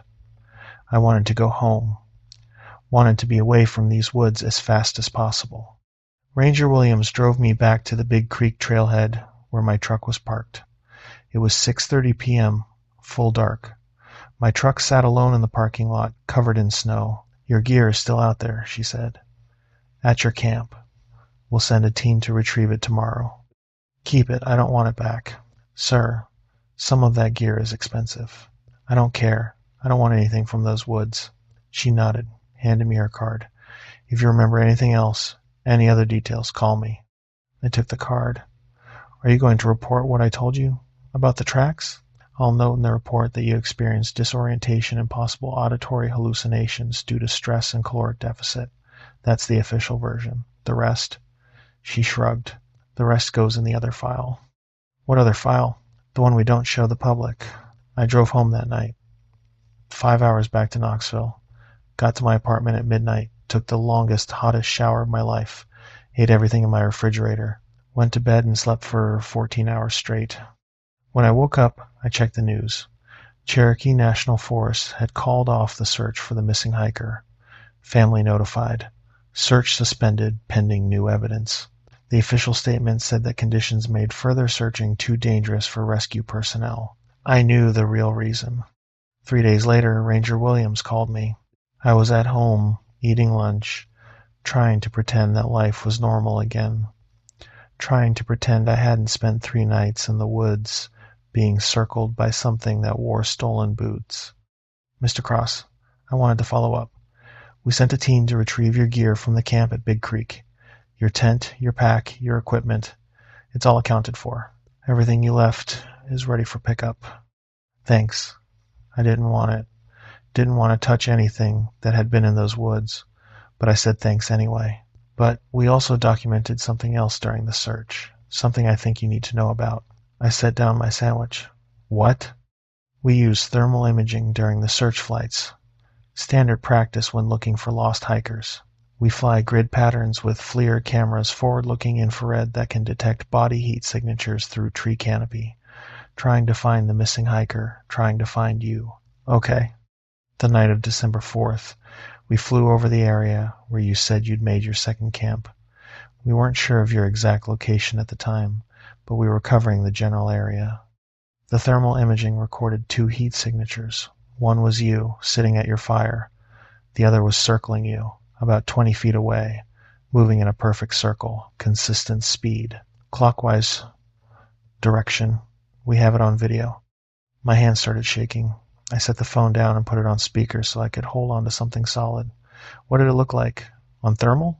That's the thing. That's what makes this so unusual. Thermal imaging picks up infrared radiation heat. Warm-blooded animals show up as bright spots against the cooler background. Cold-blooded animals barely show up at all. But this signature, Mr. Cross, it wasn't warm. It was cold. Colder than ambient temperature. It showed up as a dark spot against the warmer forest background, like a hole where heat should be, like something that was actively absorbing thermal energy instead of radiating it. That's not possible. I know. Believe me, I know. I've been working with thermal imaging for 12 years. I've never seen anything like this. We had 3 people review the footage independently. All 3 confirmed it. There was something there, something cold, something moving in a circle around you, and it stayed exactly outside the range of your firelight the entire time we were recording. 21 minutes of footage, perfect circle, never deviated. I closed my eyes and saw it again, the darkness beyond the fire, the footsteps, the sound of my own voice calling from the woods. Can I see the footage? It's classified as part of an ongoing investigation. I'm sorry, but I wanted you to know that we documented it. What you saw was real. What you experienced was real. You weren't hallucinating. You weren't experiencing hypothermia-induced confusion. There was something there. What about the missing hiker, the one you were searching for? Silence on the other end of the line, long enough that I thought she might have hung up. Ranger Williams, we found something yesterday. I probably shouldn't be telling you this, but we found his backpack. Empty. Staged. About a quarter mile from where you made your first camp. His tent was set up nearby. Everything unpacked and arranged. Sleeping bag laid out. Stove assembled. Like he'd made camp and then just walked away from it. But no sign of him. No tracks leading away from the camp, no blood, no signs of struggle, nothing. His boots? Missing, along with his jacket and his orange vest. Everything else was there, his extra clothes, his food, his water filter, his GPS unit, his knife, his headlamp. But those 3 items are gone. The things you'd wear while moving through the woods. The thing circling my fire had been wearing them, learning to walk like him, learning to use his voice, practicing being human. How long had his camp been there? Based on decomposition of food in his pack and snow accumulation patterns, we estimate he set it up on December 1st or 2nd, which means it's been there for 4 or 5 days. But here's the strange part. There's no weathering. The tent should show signs of multiple snowfalls, but it looks like it was set up yesterday. The sleeping bag should be damp from condensation, but it's dry. It's like someone has been maintaining the camp, keeping it pristine. It's a trap, I said, for the next person who comes looking, for search and rescue, for anyone who finds that camp and thinks they can use the tent, use the gear. That occurred to us, which is why we've established a perimeter around the site and we're not allowing anyone to approach it. But that raises questions we can't answer. Why would something, whatever it is, maintain a camp? Why stage gear? What's the purpose? To learn, I said. It's learning how to be human, how to set up camp, how to arrange gear. It's practicing. She was quiet for a moment. That's a disturbing theory. You have a better one? No. I wish I did, but no. Another long silence. What happens now? I asked. Officially, we've concluded that the hiker is presumed deceased due to exposure. The family has been notified. The remains have not been recovered. The case is closed pending discovery of new evidence. And unofficially? Unofficially, we're posting trail warnings, advising hikers to avoid that section of the park until spring. We're calling it hazardous winter conditions and high avalanche risk, neither of which is technically true, but both of which sound plausible enough that people will stay away. It's going to happen again. Someone else will get lost in there. Probably. But we can't close the entire national forest. We can't tell people the truth. They wouldn't believe it. And if they did believe it, the panic would be worse than the risk. All we can do is try to minimize exposure, monitor the area, and respond quickly when people go missing. That's the reality of managing 700,000 acres of wilderness. We can't see everything, can't control everything. There has to be more you can do. Like what? Send armed teams to hunt something we can't identify? Something that shows up cold on thermal? Something that apparently wears the clothes of people it? She stopped. Kills, I finished. You can say it. It kills people. It killed that hiker. And then it learned from him, took his clothes, his boots, started wearing them, started practicing. We don't know that for certain. Yes, you do. You just can't admit it. She didn't argue. I hung up and sat in my apartment staring at nothing. I've had a lot of time to think about what happened in those 3 days. Time to process. Time to question my own memories. Time to wonder if maybe I was hallucinating, if maybe the stress and hunger and cold made me see things that weren't there. But then I remember the tracks, the perfect circles, the transition from human to inhuman, the voice using my words. And I know it was real. I've done some research since I got back. Cherokee legends, old stories from the area. There are stories about things in those mountains that aren't animals and aren't human. Things that hunt by learning. Things that watch and wait and mimic. The Cherokee called them different names in different stories, but the pattern is the same. If you're alone in the woods and something circles your camp at night, you don't leave the fire until daylight. You don't respond to voices. You don't investigate sounds. Fire is a boundary. Light is protection, but only up to a point. The thing that circled my camp respected the firelight, stayed 23 feet away the first night, 19 feet the second night. It was testing, learning, figuring out exactly how close it could get. If I'd been lost a fourth night, I think the circle would have been smaller, 15 feet, 10 feet, eventually close enough to reach in and grab me. But I made it out, found the river, found the road, found headlights and people and safety. The other hiker didn't. I haven't been hunting since I got back. Haven't even thought about it. My bow is in the closet. My gear is still at the ranger station. I have no desire to go back for it. People ask me if I'm going to hunt again. I tell them I don't know. Maybe, eventually, but not solo, not in winter, not in unfamiliar territory, not without telling someone exactly where I'll be and when I'll be back. And never ever in Cherokee National Forest. Because here's what I learned, and here's what I'll tell anyone who asks. If you're lost in the woods and you have to camp overnight, Build the biggest fire you can. Don't ration your wood. Don't worry about conservation. Build it bright and hot and keep it burning all night. If you hear footsteps circling your camp, do not investigate. Do not call out. Do not leave the firelight. Add wood to the fire and wait for dawn. If you hear voices, especially your own voice, do not respond. Do not try to communicate. It's not a person. It's something learning to sound like a person by using you as a template. And if you see tracks in the morning, tracks that transition from human to something else, you don't follow them, you don't try to understand them. You pick a direction away from them, and you move as fast as you can toward water, toward roads, toward people. Fire will protect you, but only while it's burning, and only while you stay inside its light.